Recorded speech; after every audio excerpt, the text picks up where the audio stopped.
శ్రీ భట్టు విక్రమార్క మల్లు గారిని 2024-2025 సంవత్సరానికి గాను వార్షిక ఆదాయ వ్యయ పట్టిక బడ్జెట్ను ప్రవేశపెట్టవలసిందిగా కోరుతున్నాను.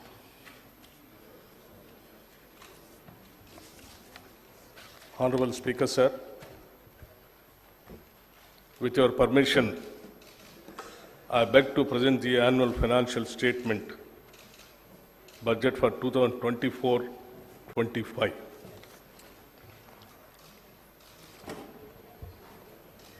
గౌరవ అధ్యక్ష,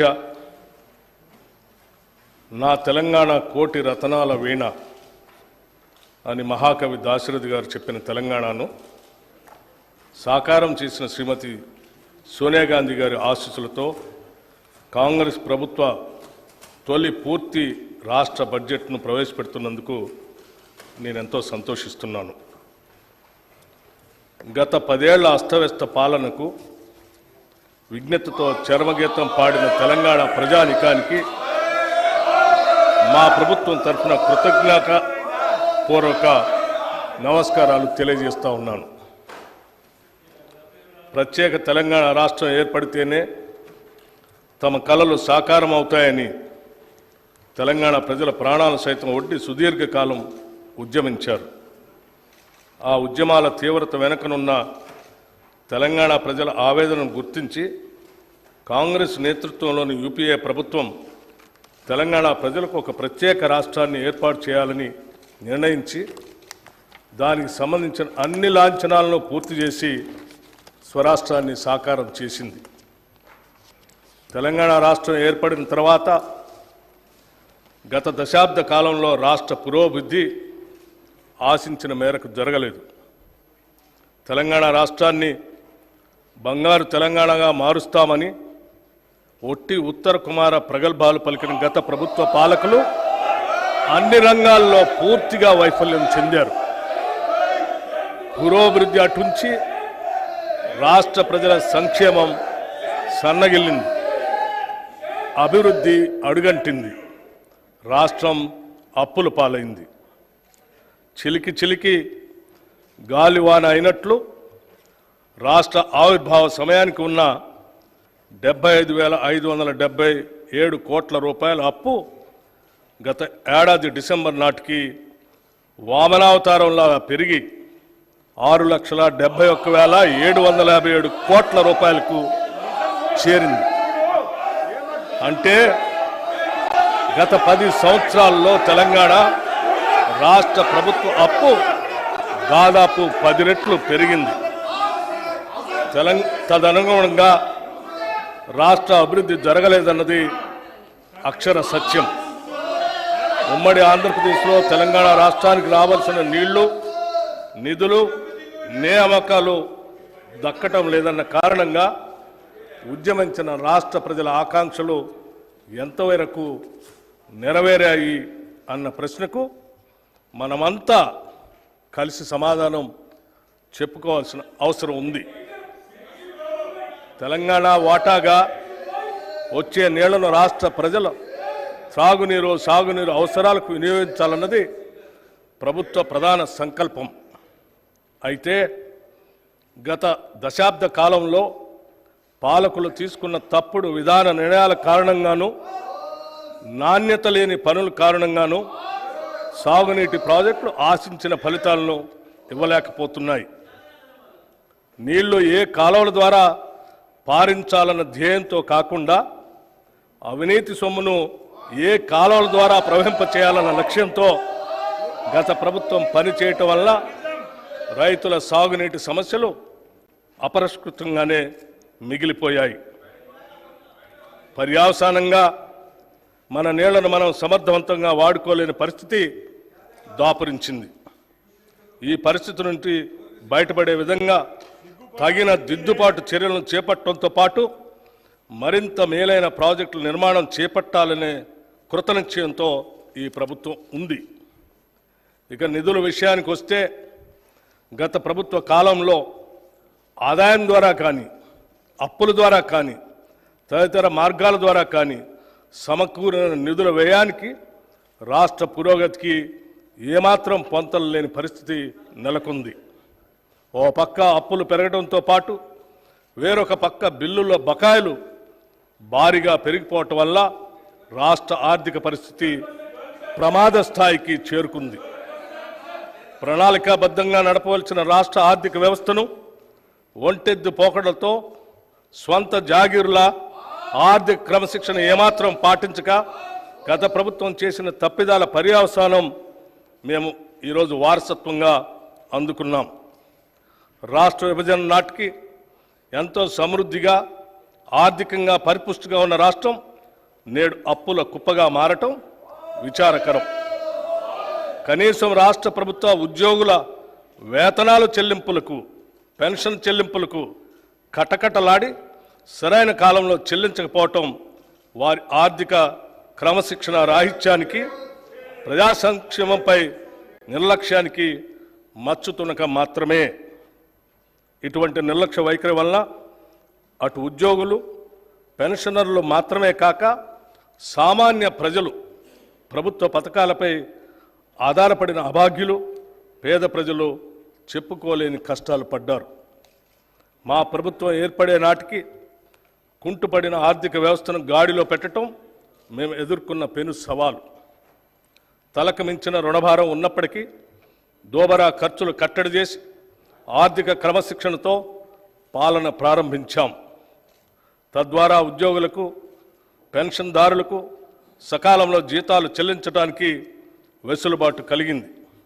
ఈ సంవత్సరం మార్చి నెల నుండి 3.69 లక్షల ప్రభుత్వ ఉద్యోగులకు, 2.87 లక్షల పెన్షన్దారులకు క్రమం తప్పకుండా ప్రతి నెల మొదటి తారీఖున జీతాలు, పెన్షన్లు చెల్లించడానికి మా ప్రభుత్వం చర్యలు తీసుకుంది. డిసెంబర్ 2023లో మా ప్రభుత్వం రాష్ట్ర ఆర్థిక స్థితిపై శ్వేతపత్రం విడుదల చేసే నాటికి 6,71,757 కోట్ల రూపాయల అప్పులు ఉన్నట్లు తేలింది. గత ప్రభుత్వం చేసిన అప్పులైనా ప్రభుత్వ పరంగా బాధ్యతతో వాటి తీర్చేందుకు అన్ని చర్యలకు శ్రీకారం చుట్టాం. మా ప్రభుత్వం ఏర్పడిన తర్వాత 35,118 కోట్ల రూపాయలు రుణాలు తీసుకోగా గత ప్రభుత్వం చేసిన రుణాలలో అసలు వడ్డీలతో కలిపి 42,892 కోట్ల రూపాయలు బకాయిల్ని చెల్లించాం. అంటే మా ప్రభుత్వం తీసుకున్న రుణాల కన్నా 7,774 కోట్ల రూపాయలు ఎక్కువగా రుణాలు ఈ కొద్ది నెలల్లోనే చెల్లించడం ద్వారా మా చిత్తశుద్ధి అర్థమవుతుంది.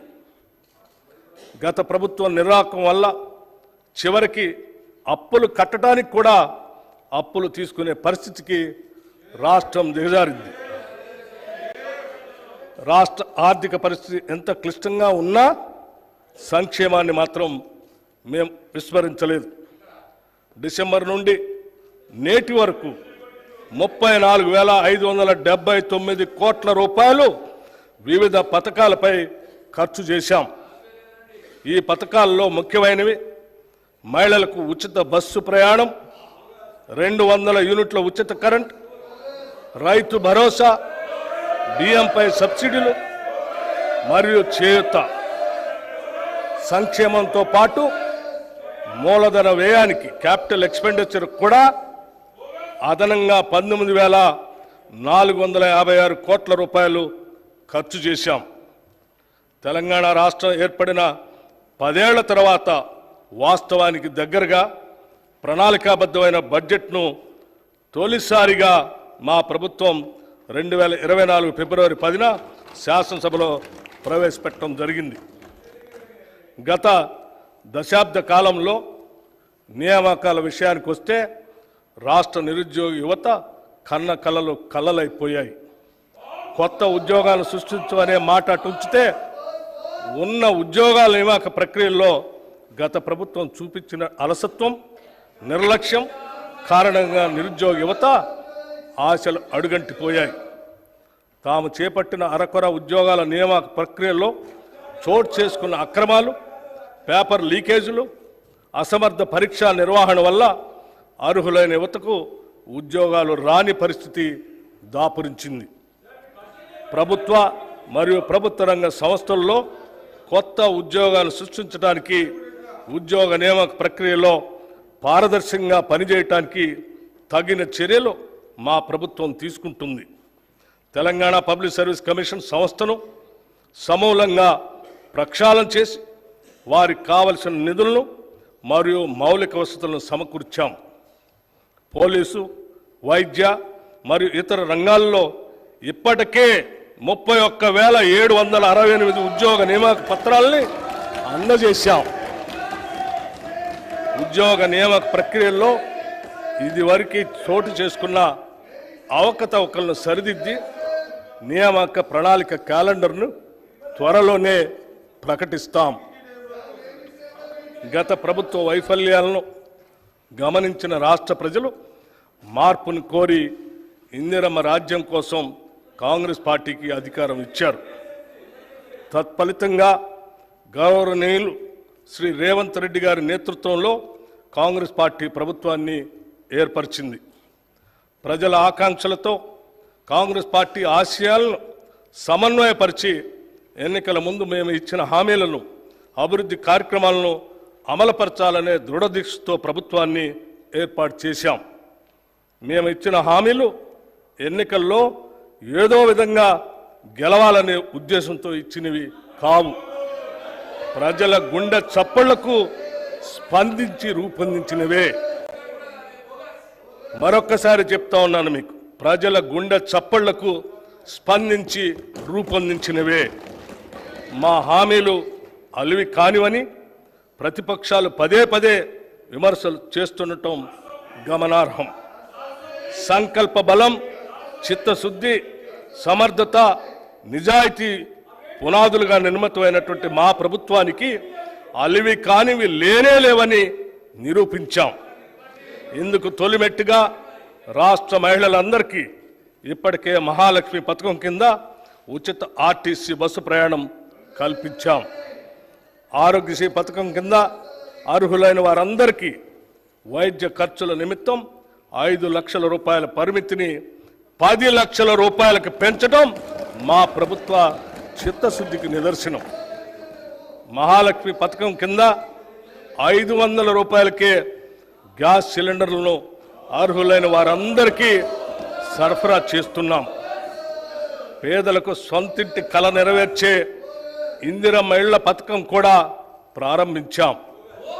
నెలకు 200 యూనిట్ల విద్యుత్తును అర్హులైన వినియోగదారులకి ఉచితంగా ఇస్తున్నాం. ఈ పథకాలన్నీ మా ప్రభుత్వం ఏర్పడిన కొద్ది రోజుల్లోనే మేము ఇచ్చిన హామీలకు అనుగుణంగా అమలుపరిచాం. ఇది మా నిజాయితీకి నిదర్శనం. రైతు భరోసాతో పాటు ఇతర హామీలన్నింటినీ సత్వరమే పూర్తిగా అమలు చేసి తీరుతాం.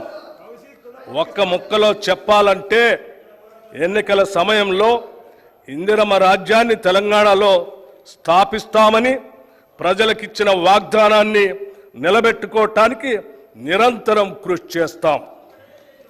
బడ్జెట్ అనేది కేవలం అంకెల సమాహారం కాదు, అది మన విలువల మరియు ఆశల వ్యక్తీకరణ కూడా.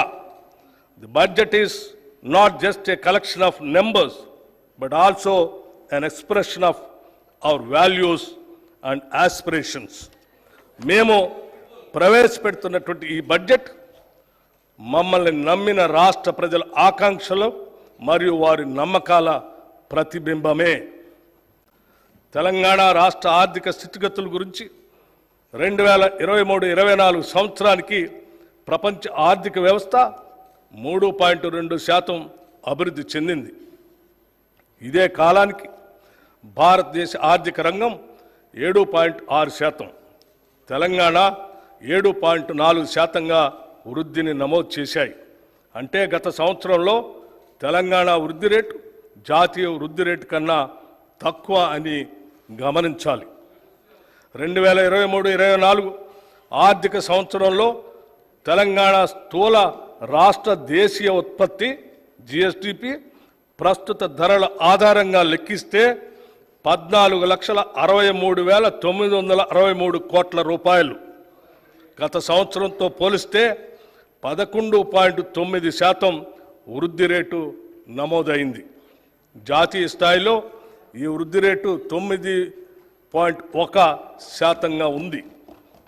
ఆదాయ వృద్ధితో పోల్చినప్పుడు పెరిగిన రుణం వల్ల ఖర్చుల కోసం ప్రభుత్వం రుణాలపై భారీగా ఆధారపడిందన్న విషయం స్పష్టమవుతా ఉంది. ఇటువంటి పరిస్థితి ఆర్థిక సుస్థిరతకు ప్రమాదం కలిగించేటువంటి అవకాశం ఉంది. ఆదాయాన్ని మించి రుణం నిరంతరంగా పెరుగుతుందంటే కఠోర ఆర్థిక సంస్కరణలు తీసుకురాని పక్షంలో తెలంగాణ ఆర్థిక స్వస్థత ప్రమాదంలో పడుతుంది. దాన్ని నివారించాలంటే ఆర్థిక వ్యయాన్ని ఆదాయాన్ని సమన్వయపరిచే చర్యలు తీసుకోవాల్సినటువంటి అవసరం ఉంది. 2023-24 సంవత్సరంలో ప్రస్తుత ధరల ప్రకారం రాష్ట్ర తలసరి ఆదాయం 3,47,299 రూపాయలు. జాతీయ తలసరి ఆదాయం 1,83,236 రూపాయలు. దీనితో పోలిస్తే తెలంగాణ తలసరి ఆదాయం 1,64,063 రూపాయలు ఎక్కువగా ఉంది. కానీ అదే సమయంలో తలసరి ఆదాయ స్థాయిల్లో జిల్లాల మధ్య తీవ్రమైన అంతరం కూడా ఉంది. ఉదాహరణకి రంగారెడ్డి జిల్లా తలసరి ఆదాయం 9,46,862 రూపాయలు కాగా వికారాబాద్ జిల్లా తలసరి ఆదాయం 1,80,241 రూపాయలు. దీనిని బట్టి వివిధ జిల్లాల మధ్య ఆర్థికాభివృద్ధి సమాన స్థాయిలో లేదని తెలుస్తూ ఉంది. రాష్ట్రంలోని జిల్లాల మధ్య ఉన్న ఆదాయంలో అంతరాలని తగ్గించడానికి మా ప్రభుత్వం విధానాలను రూపొందించి అమలుపరుస్తూ ఉంది. 2023-24లో తెలంగాణలో జోడింపబడిన స్థూల విలువల్లో గ్రాస్ వాల్యూ యాడెడ్లో సేవల రంగం ద్వారా 65.7%, పారిశ్రామిక రంగం ద్వారా 18.5%, వ్యవసాయ మరియు అనుబంధ రంగాల ద్వారా 15.8% సమకూరుతుంది. ప్రస్తుత ధరల ప్రకారం 2022-23తో పోల్చినప్పుడు 2023-24 వ్యవసాయ మరియు అనుబంధ రంగాల జోడింపబడిన స్థూల విలువ 4% వృద్ధి చెందింది. రాష్ట్ర జనాభాలో 47.3% మంది ప్రజలు ఈ రంగంపైనే ఆధారపడి జీవిస్తున్నందువల్ల తెలంగాణలో జీవన ప్రమాణాలను పెంచడానికి ఈ రంగం యొక్క ఆర్థిక ప్రగతి అత్యంత కీలకం. ఇక సర్వీస్ రంగంపై 33% మంది, పారిశ్రామిక రంగంపై 19.7% మంది ఆధారపడి జీవిస్తూ ఉన్నారు. జాతీయ సగటుతో పోల్చినప్పుడు తెలంగాణలో శ్రమ కార్మిక శక్తి భాగస్వామ్య rate, labour force participation rate అధికంగా ఉంది. ప్రజాపాలన, సామాజిక మరియు ఆర్థిక ప్రజాస్వామ్యం లేనిదే రాజకీయ ప్రజాస్వామ్యం సఫలం కాజాలదు. ఆ రెండు కూడా రాజకీయ ప్రజాస్వామ్యానికి పునాది రాళ్ళు. పునాది ఎంత బలంగా ఉంటే ప్రజాస్వామ్యం అంత పటిష్టంగా ఉంటుంది. Political democracy cannot succeed without social and economic democracy. These two form the foundation of political democracy. The stronger the foundation, the stronger the democracy. Doctor B R Ambedkar garu చెప్పిన ఈ సిద్ధాంతం మాకు శిరోధార్యం. త్రికరణ శుద్ధిగా ఈ సిద్ధాంతాన్ని నమ్మిన కాంగ్రెస్ ప్రభుత్వం దానికి అనుగుణంగా సర్వతోముఖ అభివృద్ధికి, అసమానతలు లేని సమసమాజ స్థాపనకు అడుగులు వేస్తుంది. కాంగ్రెస్ ప్రభుత్వం ఏర్పడిన అనతి కాలంలోనే ప్రజాపాలనకు అంకురార్పణ చేసింది. డిసెంబర్ 28, 2023 నుండి జనవరి 6, 2024 వరకు ప్రభుత్వ హామీల అమలుకు రాష్ట్రంలోని అన్ని గ్రామాలలో, వార్డుల్లో సభలు ఏర్పాటు చేసి లబ్ధిదారుల నుండి 1,09,00,000 దరఖాస్తులు స్వీకరించబడ్డాయి. వాటన్నిటినీ కంప్యూటర్ ప్రోగ్రాం ద్వారా క్రోడీకరించాం. వచ్చిన దరఖాస్తులన్నింటినీ పరిశీలించి వివిధ పథకాలకు అర్హులైన వారందరినీ గుర్తించి వారికి పథకాలని అందజేస్తున్నాం. ఈ సంవత్సరం మార్చి 5వ తేదీ నుండి ప్రతి మండల కేంద్రంలో ప్రజాపాలన సేవా కేంద్రాల్ని ప్రారంభించాం. ఈ సేవా కేంద్రాల్లో రేషన్ కార్డులు, Aadhaar, gas cylinder, LPG ID, విద్యుత్ వినియోగ నంబర్ లాంటి వాటికి సవరింపులు చేసుకునే వెసులుబాటు కల్పించాం. దివంగత మాజీ ప్రధాని శ్రీ రాజీవ్ గాంధీ గారు చెప్పినట్లు ప్రభుత్వం పేదరిక నిర్మూలనకు పథకాలకు ఖర్చు చేసే ప్రతి రూపాయిలో కేవలం 15 పైసలు మాత్రమే నిజమైన లబ్ధిదారునికి చేరుతుంది. ప్రభుత్వ పథకాలు, పాలనా ఫలితాలు అర్హులకు సరిగా అందనప్పుడు వారు నిరాశ నిస్పృహలకు లోనవుతారు. అలాంటి వారు తమ గళమెప్పి సమస్యలను ఎక్కడ చెప్పుకోవాలో, ఎలా పరిష్కరించాలో తెలియని దిక్కుతోచని తీర్చులో ఉంటారు. అటువంటి వారి సమస్యలు వెనువెంటనే ప్రభుత్వ దృష్టికి తీసుకొచ్చి పరిష్కరించే సౌలభ్యం రాష్ట్ర స్థాయి ప్రజావాణి ద్వారా తీసుకువచ్చాం. గతంలో సామాన్యులకు దుర్భేద్యమైన ప్రగతి భవన్ ముళ్ల కంచెలు తొలగించి తలుపులు తెరిచి మహాత్మా జ్యోతిబా పూలే ప్రజాభవన్గా మార్చాం. అక్కడే వారానికి 2 రోజులు ప్రజావాణి నిర్వహిస్తూ సామాన్య ప్రజల విశ్వసనీయతను చూరగొన్నాం. ప్రజల నుంచి అందుకున్న ప్రతి అర్జీకి రసీదు ఇస్తున్నాం. అర్జీలన్నింటినీ ఒక పోర్టల్ ద్వారా సంబంధిత అధికారులకు వాటిని పరిష్కరించేందుకు వెంటనే పంపడం జరుగుతుంది. ఈ ప్రజావాణి సక్రమ నిర్వహణకు ఒక ప్రత్యేక ఐఏఎస్ అధికారిని కూడా నియమించాం. ఏ పని అయినా ఆగవచ్చు, కానీ వ్యవసాయం ఆగదు. Everything can wait but not agriculture. మన దేశ తొలి ప్రధాని జవహర్లాల్ నెహ్రూ గారు చెప్పిన ఈ మాటలను మేము బలంగా విశ్వసిస్తున్నాం మరియు ఆచరిస్తున్నాం. ఎండకు ఎండుతూ, వానకు తడుస్తూ, ఆరుగాలం శ్రమిస్తూ దేశ ఆర్థికాభివృద్ధికి దోహదపడే శ్రమజీవి రైతు. అప్పులు చేసైనా ఆహారం అందించాలన్న తపోదీక్ష రైతన్నది. ఆహార భద్రత కల్పిస్తూ సమాజాన్ని ఆదుకునే రైతన్నకు భరోసా కల్పించడం ప్రభుత్వ కనీస బాధ్యత. వ్యవసాయ రంగంలో అభివృద్ధి సాధించాలంటే రైతన్నలకు తగిన ప్రోత్సాహకాలని కల్పించాలి. రైతుకి ఇచ్చే చేయూత 2 విధాలుగా ఉండాలి. మొదటిది వారికి పెట్టుబడి సమస్యలు లేకుండా చూడటం. రెండవది వారు పండించిన పంటకు భద్రత కల్పిస్తూ వ్యవసాయ ఉత్పత్తులకు తగిన గిట్టుబాటు ధరలు దక్కేలా చూడటం. It always seems impossible until it's done. పెద్దలు నెల్సన్ మండేలా గారు చెప్పిన ఈ అంశాన్ని మేము ప్రతి సందర్భంలో రుణమాఫీ ఏదైనా పని జరిగే వరకు అది అసాధ్యంగా గోచరిస్తుందని నెల్సన్ మండేలా గారు చెప్పిన ఈ మాటలు కాంగ్రెస్ ప్రభుత్వ రుణమాఫీ హామీకి అక్షరాల వర్తిస్తాయి. రైతులకు 2 లక్షల రుణమాఫీ అనేది మా కాంగ్రెస్ ప్రభుత్వం ఇచ్చిన హామీలలో అత్యంత ప్రధానమైనది. ఎంతో సాహసోపేతంగా మా నాయకులు శ్రీ రాహుల్ గాంధీ గారు వరంగల్ రైతు డిక్లరేషన్లో రైతులకు 2 లక్షల రూపాయల రుణమాఫీ చేస్తామని ప్రకటించారు.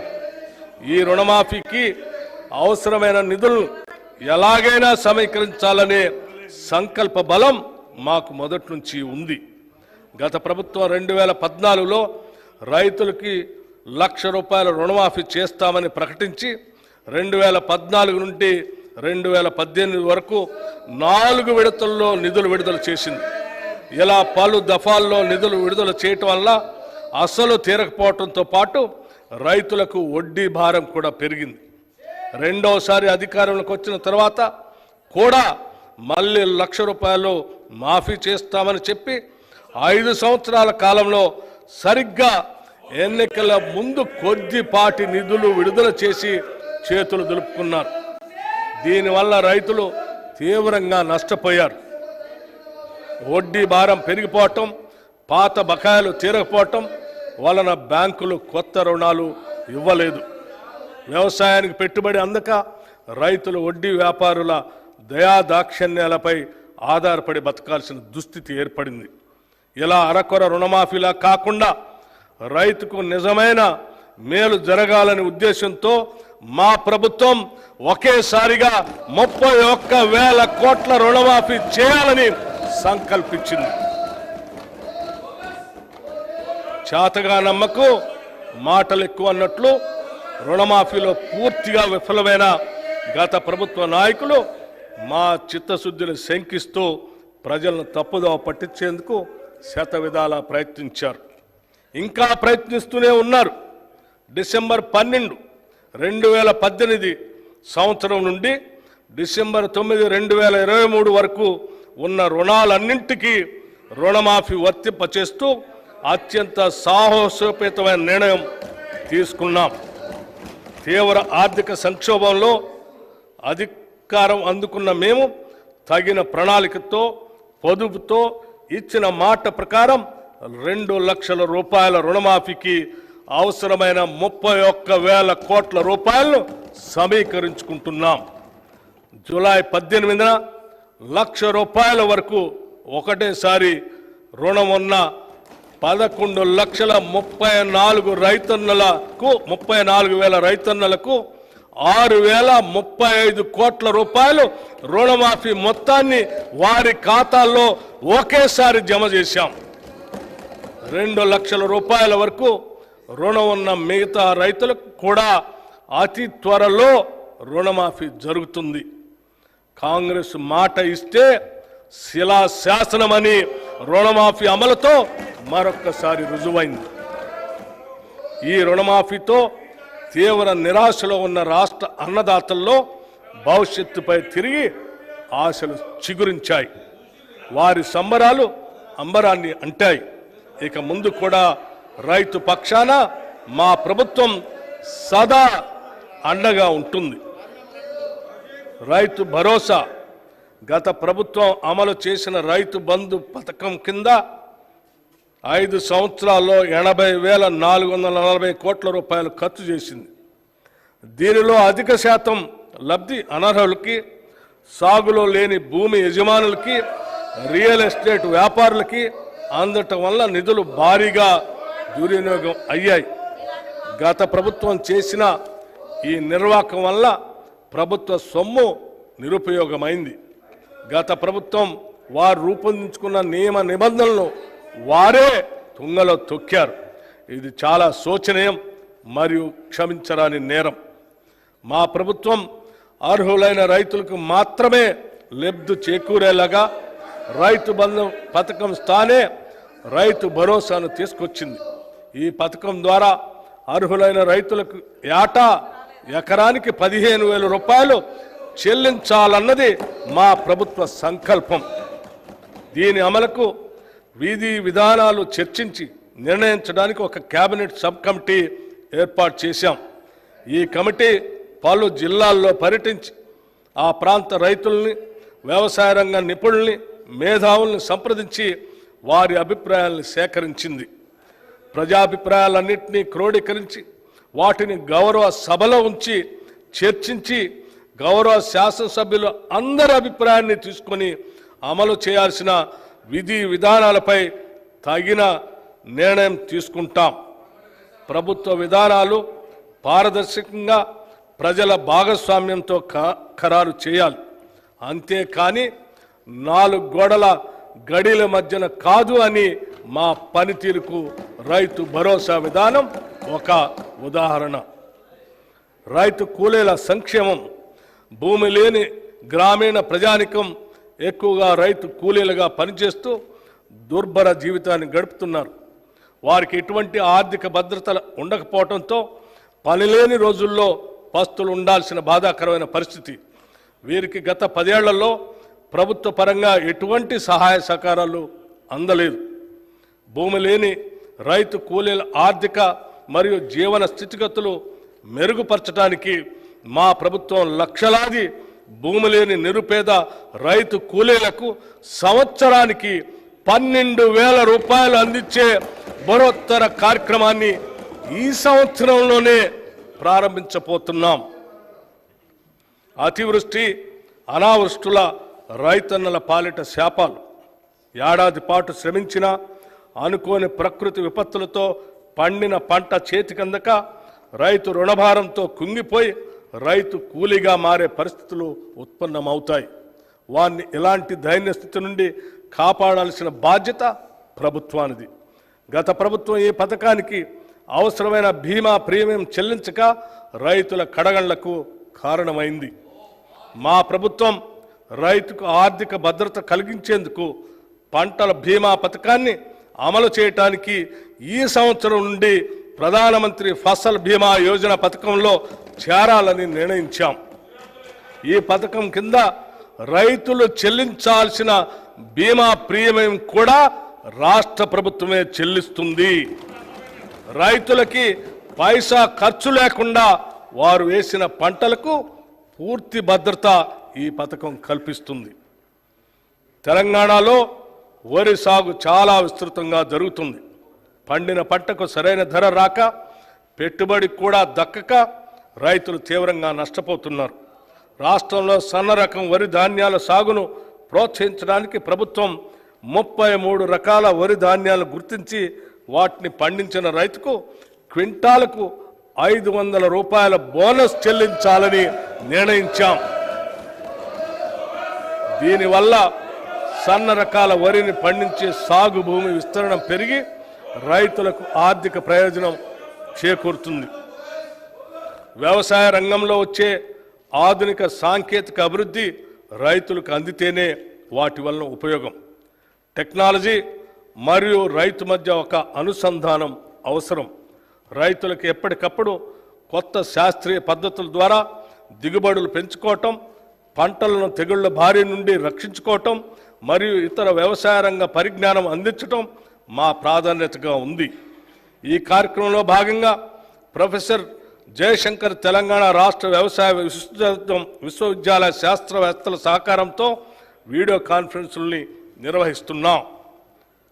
కుట్రపూరితమైన ఉద్దేశంతో గత ప్రభుత్వం చేసిన దుశ్చర్య ధరణి.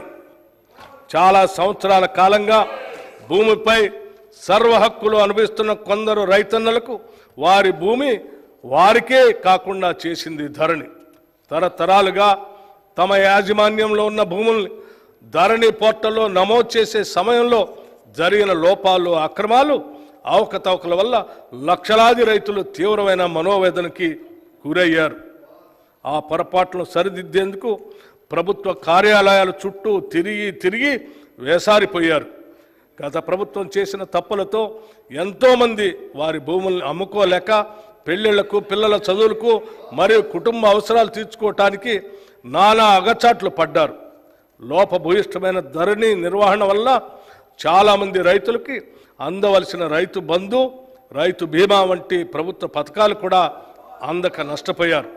సాక్షాత్తు తెలంగాణ హైకోర్టు కూడా ధరణి పోర్టల్లోని ఎన్నో లోపాలని ఎత్తి చూపింది.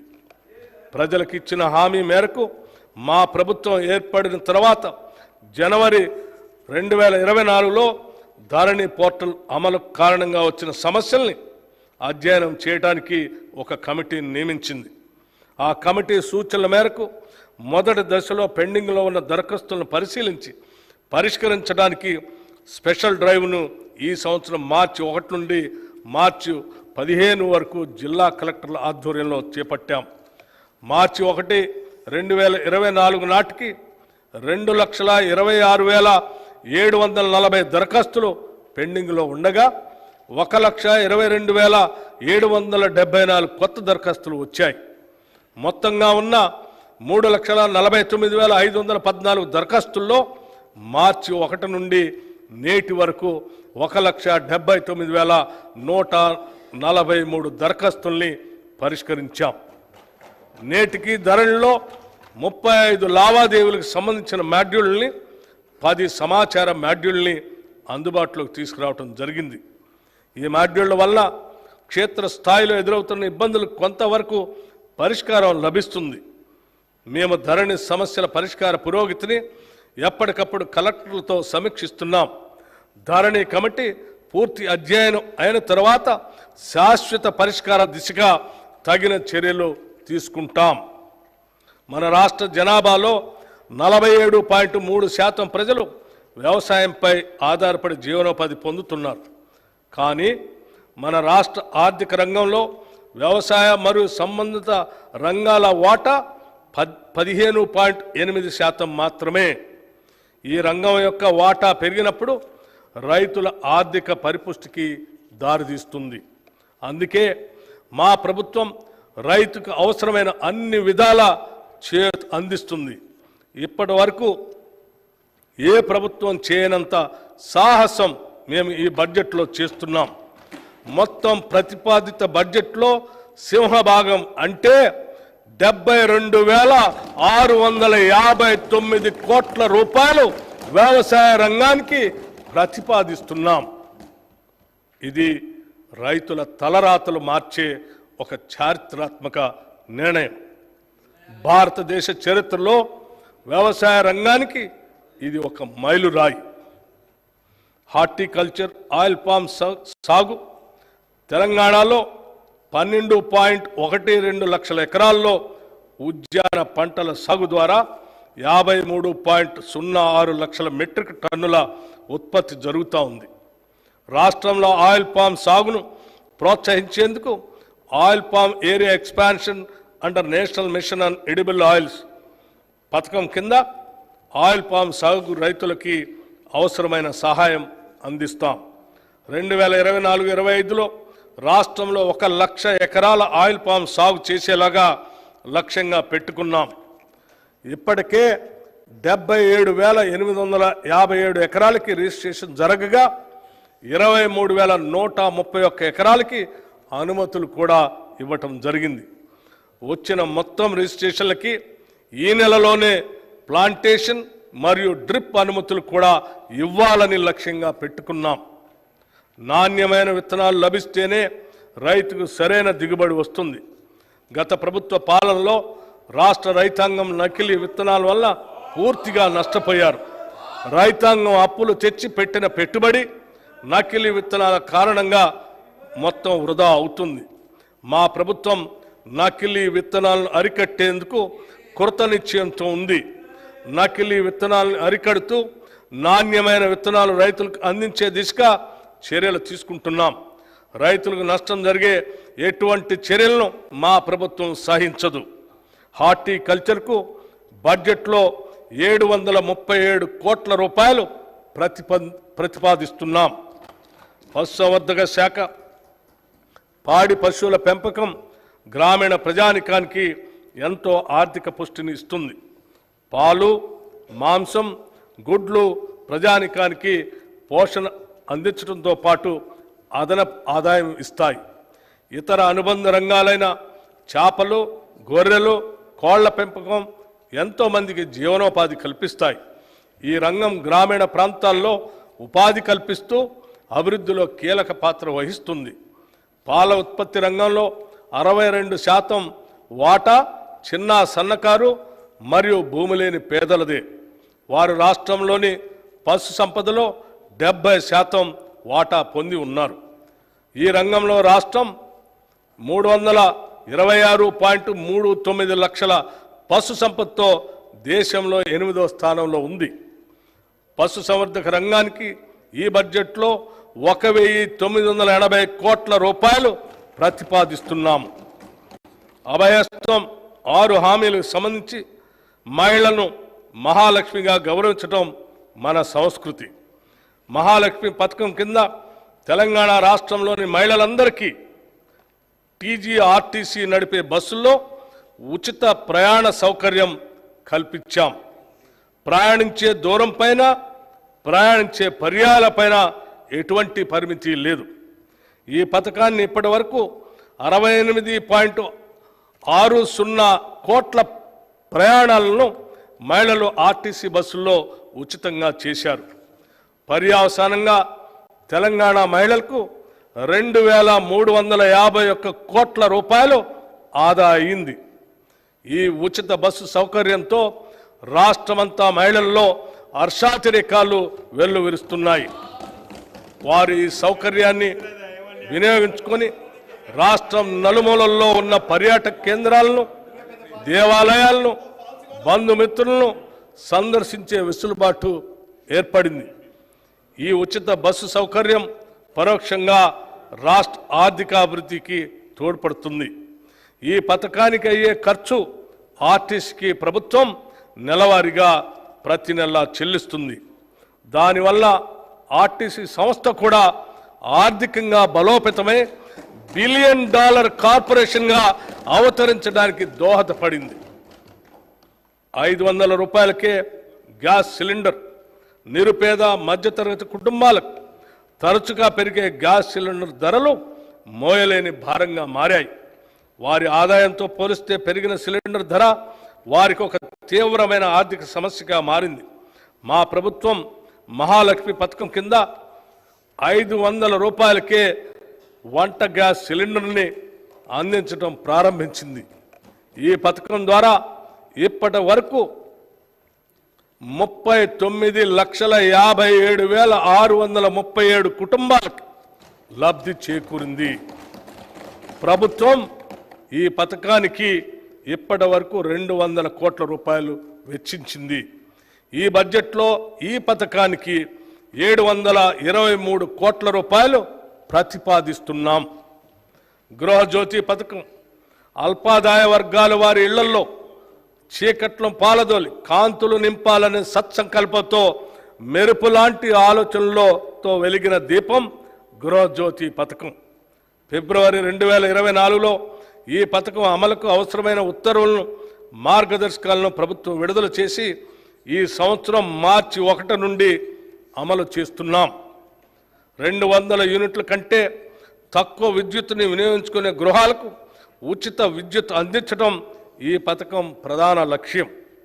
ప్రజాపాలన ప్రజాసేవ కేంద్రాల ద్వారా వచ్చిన దరఖాస్తులను స్వీకరించి అర్హులైన వారందరికీ ఈ ఉచిత విద్యుత్ పథకం అమలు చేస్తున్నాం. ఈ పథకం కింద అర్హులైన లబ్ధిదారులకి డిస్కంలు 0 బిల్లులు అంటే 0 బిల్లులు జారీ చేస్తాయి. ప్రభుత్వం ఈ బిల్లుల మొత్తం ఛార్జీల్ని డిస్కంలకి చెల్లిస్తుంది. మార్చి 1వ తేదీ నుండి 2024 నుండి గృహజ్యోతి 0 బిల్లులు జారీ ప్రారంభమైంది. ఈ పథకం 15 జూలై నాటికి 45,81,676 ఇళ్లలో వెలుగు జిలుగులు నింపింది. గృహజ్యోతి పథకం కింద జూన్ వరకు అందించిన విద్యుత్కు గాను డిస్కంలకు ప్రభుత్వం ఇప్పటి వరకు 583.05 కోట్ల రూపాయలు చెల్లించింది. ఈ బడ్జెట్లో ఈ పథకానికి 2,418 కోట్ల రూపాయలు ప్రతిపాదిస్తున్నాం. ఇందిరమ్మ ఇళ్ళు రోటీ కపడా ఔర్ మకాన్లో మకాన్ ఎంతో మంది నిరుపేదలకు ఎండమావే. పూట గడవని నిరుపేదలకు గూడును సమకూర్చడం ప్రభుత్వ ప్రధాన కర్తవ్యం. గత ప్రభుత్వం నిరుపేదలకు ఆశలు కల్పించి వారికి ప్రభుత్వ ఇళ్లు కేటాయించకుండా వారిని దగా చేసింది. అసెంబ్లీ ఎన్నికల మేనిఫెస్టోలో పేర్కొన్న విధంగా మా ప్రభుత్వం ఇందిరమ్మ ఇళ్ళు అనే నూతన గృహ నిర్మాణ కార్యక్రమాన్ని ప్రారంభించి వారి ఆశలు నిజం చేసింది. ఈ పథకం ద్వారా పేదల ఇళ్లను కట్టుకోవటానికి 5 లక్షల రూపాయలు ఆర్థిక సహాయం చేయాలని అందించాలని నిర్ణయించాం. ఎస్సీ ఎస్టీ లబ్ధిదారులకి 6 లక్షల రూపాయలు చెల్లిస్తాం. 2024-25 ఆర్థిక సంవత్సరంలో ప్రతి నియోజకవర్గంలో కనీసం 3,500 ఇళ్ల చొప్పున మొత్తం 4,50,000 ఇళ్ల నిర్మాణానికి సహకారం అందించాలని నిర్ణయించాం. ఈ పథకం కింద నిర్మించే ఇళ్లు కనీసం 400 చదరపు అడుగుల విస్తీర్ణంతో ఆర్సీసీ కప్పుతో వంటగది టాయిలెట్ సౌకర్యం కలిగి ఉంటాయి. 2 పడక గదుల ఇళ్ల పథకం కింద పూర్తయిన ఇళ్లను త్వరలోనే కేటాయిస్తాం. పూర్తి కాని ఇళ్లను సత్వరమే పూర్తి చేసి మౌలిక వసతులు కల్పించి అర్హులకు అందజేస్తాం. ఈ గృహ నిర్మాణ పథకాలు పేద బడుగు వర్గాల సొంత ఇంటి కలను సాకారం చేసి వారి జీవన ప్రమాణాన్ని పెంచడానికి ఇదోతకంగా తోడ్పడుతుంది. ప్రజా పంపిణీ వ్యవస్థ మన దేశంలోని నిరుపేదలు తమ కడుపు నింపుకునేందుకు ప్రభుత్వ ప్రజా పంపిణీ వ్యవస్థ ద్వారా అందించే బియ్యం మరియు నిత్యావసర వస్తువులపై ఆధారపడి ఉంటారు. మన దేశంలో ఉన్న ప్రజా పంపిణీ వ్యవస్థ ప్రపంచంలోనే పెద్దది. అందుకే మన రాష్ట్రంలో గాడి తప్పిన ఈ వ్యవస్థను గాడిలో పెట్టేందుకు తగు చర్యలు తీసుకుంటున్నాం. ధాన్య సేకరణ కట్టుదిట్టంగా అమలు చేస్తున్నాం. వేసవి తీవ్రతను దృష్టిలో ఉంచుకొని రైతుల సౌకర్యార్థం 2024 రబీ సీజన్లో ధాన్యం సేకరణ కేంద్రాలను 7,178కి పెంచడం జరిగింది. 2023-24 రబీ సీజన్కు ముందు జాగ్రత్త చర్యగా రైతులకు సహాయపడేందుకు ఈ సంవత్సరం మార్చి 25 నాటికే ధాన్యం సేకరణ కేంద్రాలని నెలకొల్పాం. వర్ష సూచనను, వాతావరణ పరిస్థితులను ధాన్యం సేకరణ కేంద్రాలకు గంటకు తెలియజేసే వాతావరణ యాప్ను అభివృద్ధి చేసి రైతులకు అప్రమత్తం చేస్తూ పంట నష్టాన్ని నివారించడానికి ప్రయత్నిస్తున్నాం. గత ప్రభుత్వ హయాంలో రైతుల నుండి కొనుగోలు చేసిన ధాన్యానికి సకాలంలో చెల్లింపులు జరిగేవి కాదు. కానీ మేము ఈ చెల్లింపులు కేవలం 48 గంటల్లోనే చేస్తున్నాం. దానివల్ల రైతుకి పైకం వెంటనే చేతికొచ్చి అక్రమాలకి అడ్డుకళ్ళం పడుతుంది. ఇప్పటి వరకు 10,556 కోట్ల రూపాయలు రైతుల ఖాతాల్లోకి జమ చేయటం జరిగింది. 2010-11 నుండి 2022-23 సంవత్సరాల మధ్య సుమారు 1000 మంది మిల్లర్లు ప్రభుత్వానికి దాదాపు 3,000 కోట్లు బకాయి పడ్డారు. ప్రభుత్వానికి ఇవ్వాల్సిన బియ్యం ఇవ్వకుండా ప్రజాధనంతో ఎంతోమంది మిల్లర్లు వ్యాపారం చేస్తూ కోట్లు గడించారు. ఇది అందరి కళ్ళ ముందే జరుగుతున్నా కూడా గత ప్రభుత్వం ఎప్పుడూ దీన్ని అరికడదామనే ఆలోచన చేయలేదు. సరికదా, వారిపై ఎటువంటి కఠిన చర్యలు తీసుకోకుండా పరోక్షంగా కాపాడింది. ఈ విషయంలో జరుగుతున్న అవకతవకలను గుర్తించి వెంటనే దిద్దుబాటు చర్యలు తీసుకున్నాం. గత 6 నెలలుగా విజిలెన్స్ విభాగం మిల్లర్లపై దాడులు చేస్తూ బకాయిలు రాబట్టింది. ప్రభుత్వ కృషి వల్ల గత 6 నెలల్లో బకాయి పడ్డ కస్టమ్ మిల్లర్స్ నుంచి 450 కోట్లు వసూలు చేశాం. 509 కోట్ల బకాయిలు వసూలు చేయడానికి 60 మిల్లులపై రెవెన్యూ రికవరీ చట్టం ప్రయోగించాం. గత 6 నెలల నిరంతర పర్యవేక్షణ చర్యల వల్ల ఎఫ్సిఐకి డెలివరీలు వేగవంతమై 36 లక్షల మెట్రిక్ టన్నుల ధాన్యం ఇచ్చాం. చిరకాలంగా పేరుకుపోయిన సమస్యలపై దృష్టి సారించి కేంద్ర ప్రభుత్వంలో ఫుడ్ కార్పొరేషన్ ఆఫ్ ఇండియాతోనూ వ్యవహరించడానికి కొత్త వ్యూహాలను అనుసరించాం. గత 3 నెలల్లో ఈ విధానం ద్వారా కేంద్ర ప్రభుత్వం ఎఫ్సిఐ నుండి 3,561.64 కోట్ల రూపాయలని సాధించుకోగలిగాం. అలాగే 1,323.86 కోట్ల రూపాయల బకాయి పడ్డ రుణాన్ని కూడా తగ్గించుకోగలిగాం. మేము మొదలుపెట్టిన ఈ ప్రయత్నాల వల్ల పౌర సరఫరా శాఖ సేవలు ఇప్పటికే ఎంతో మెరుగయ్యాయి. ప్రజా పంపిణీకి ఈ బడ్జెట్లో 3,836 కోట్ల రూపాయలు ప్రతిపాదిస్తున్నాం. పంచాయతీరాజ్ గ్రామీణ అభివృద్ధికి సంబంధించి మహాత్మా గాంధీ పేర్కొన్న విధంగా భారతదేశ ఆత్మ దాని గ్రామాల్లో కనిపిస్తుంది. కానీ గత దశాబ్ద కాలంలో ప్రభుత్వ నిర్లక్ష్యం వల్ల స్థానిక సంస్థలు నిర్వీర్యమైపోయాయి. కేవలం కొత్త గ్రామ పంచాయతీలు ఏర్పరిచి వాటికి ఎటువంటి ఆర్థిక వనరులు కల్పించకపోవడంతో ఆ గ్రామాల్లో కనీస మౌలిక సదుపాయాలు లేక అభివృద్ధికి నోచుకోలేదు. గ్రామ స్వరాజ్యానికై నిరంతరం కృషి చేసి గ్రామీణ అభివృద్ధికి జవసత్వాలు నింపిన శ్రీమతి ఇందిరాగాంధీ, శ్రీ రాజీవ్ గాంధీ చూపిన బాటలోనే నడవాలని మా ప్రభుత్వ సంకల్పం. ప్రతి గ్రామాన్ని సమగ్రాభివృద్ధి కేంద్రంగా మలచాలన్నది లక్ష్యం. గ్రామాల్లో స్థానిక స్వపరిపాలన సజావుగా సాగే విధంగా ప్రభుత్వం చర్యలు చేపట్టింది. పక్కా రోడ్లు లేని మారుమూల గ్రామాలకు మరియు నివాస ప్రాంతాలకు రోడ్డు నిర్మాణాన్ని చేపడతాం. గత ప్రభుత్వం ఎన్నో కోట్ల వ్యయంతో మిషన్ భగీరథను చేపట్టింది. విధాన నిర్ణయాల్లో అమల్లో చోటు చేసుకున్న లోపాల వల్ల పైపులైన్లకు, స్టోరేజ్ ట్యాంకులకు, పంపింగ్లకు సంబంధించిన సమస్యలు అనేకం తలెత్తాయి. ఈ ప్రాజెక్టు నిర్మాణంలో జరిగిన అక్రమాల వల్ల ఇప్పటికీ చాలా గ్రామీణ ప్రాంతాలకు సురక్షిత తాగునీటి సౌకర్యం లేదు. ఈ సంవత్సరం జూన్లో ప్రభుత్వం గ్రామీణ ప్రాంతాల్లో తాగునీటి కొరకు సురక్షిత నల్లాలు లేని జనావాసాలను, గృహాలని గుర్తించడానికి ఒక సమగ్ర సర్వేను నిర్వహించింది. ఈ సర్వేలో లక్షలాది గృహాలకు నల్లా కలెక్షన్ లేవని గుర్తించారు. ఈ సర్వే ఫలితాలతో మిషన్ భగీరథ గురించి గత పాలకులు చెప్పిన గొప్పలో భ్రమలే అని రుజువైంది. మిషన్ భగీరథలో బయటపడ్డ లోపాలను సవరించి రాష్ట్రంలో 100% గృహాలకి సురక్షిత తాగునీరు అందించేందుకు కృషి చేస్తున్నాం. మా ప్రభుత్వం ఏర్పాటు తర్వాత త్రాగునీటి సమస్యను ఎదుర్కోవటానికి పలు ముందస్తు చర్యలు చేపట్టింది. ఈ ఏడాది ఫిబ్రవరిలోనే వేసవి తీవ్రతను పసిగట్టి ప్రత్యేక అభివృద్ధి నిధి నుండి, గ్రామ పంచాయతీ నిధి నుండి మరియు 15వ ఆర్థిక సంఘం కేటాయింపుల నుండి తగినంత మొత్తాన్ని సేకరించి తాగునీటి ఎద్దడిని సమర్థవంతంగా పరిష్కరించగలిగాం. కర్ణాటక రాష్ట్రాన్ని సంప్రదించి నారాయణపూర్ డ్యామ్ నుండి 2 టీఎంసీల నీటిని రాబట్టుకోగలిగాం. కొత్త బోర్లను, హ్యాండ్ పంపులను సమకూర్చి చివరికి ములుగు, భద్రాద్రి జిల్లాల్లోని 35 గుత్తికోయ నివాసాలకు త్రాగునీటిని సరఫరా చేసి చిరకాలంగా పెండింగ్లో ఉన్న సమస్యని పరిష్కరించాం. నీటి వసతులకు సంబంధించిన వివిధ నిర్మాణాల నిర్వహణ మరియు మరమ్మతులను గ్రామ పంచాయతీల పరిధిలోకి తీసుకురావాలని నిర్ణయించాం. భవిష్యత్తులో అన్ని గ్రామాల ప్రజలకు నల్లాల ద్వారా రక్షిత మంచినీటి సదుపాయం కల్పించడం, గ్రామ స్థాయిలో అన్ని ఇళ్లకు, పాఠశాలలకు, అంగన్వాడీ కేంద్రాలకు, ఇతర ప్రభుత్వ కేంద్రాలకు తాగునీటిని అందించడం మా ప్రభుత్వ లక్ష్యం. ఇందిరా మహిళా శక్తి పథకం మహిళలు సాధించిన ప్రగతే ఆ సమాజ ప్రగతికి కొలమానంగా నేను భావిస్తాను.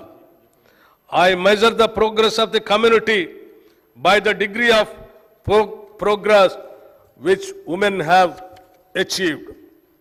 డాక్టర్ బిఆర్ అంబేద్కర్ గారు చెప్పినటువంటి ఈ మాటల్ని తెలంగాణ ప్రభుత్వం 63 లక్షల మహిళలను విజయవంతమైన వ్యాపార పారిశ్రామికవేత్తలుగా తీర్చిదిద్దే ధ్యేయంతో ఇందిరా మహిళా శక్తి పథకానికి రూపకల్పన చేసింది.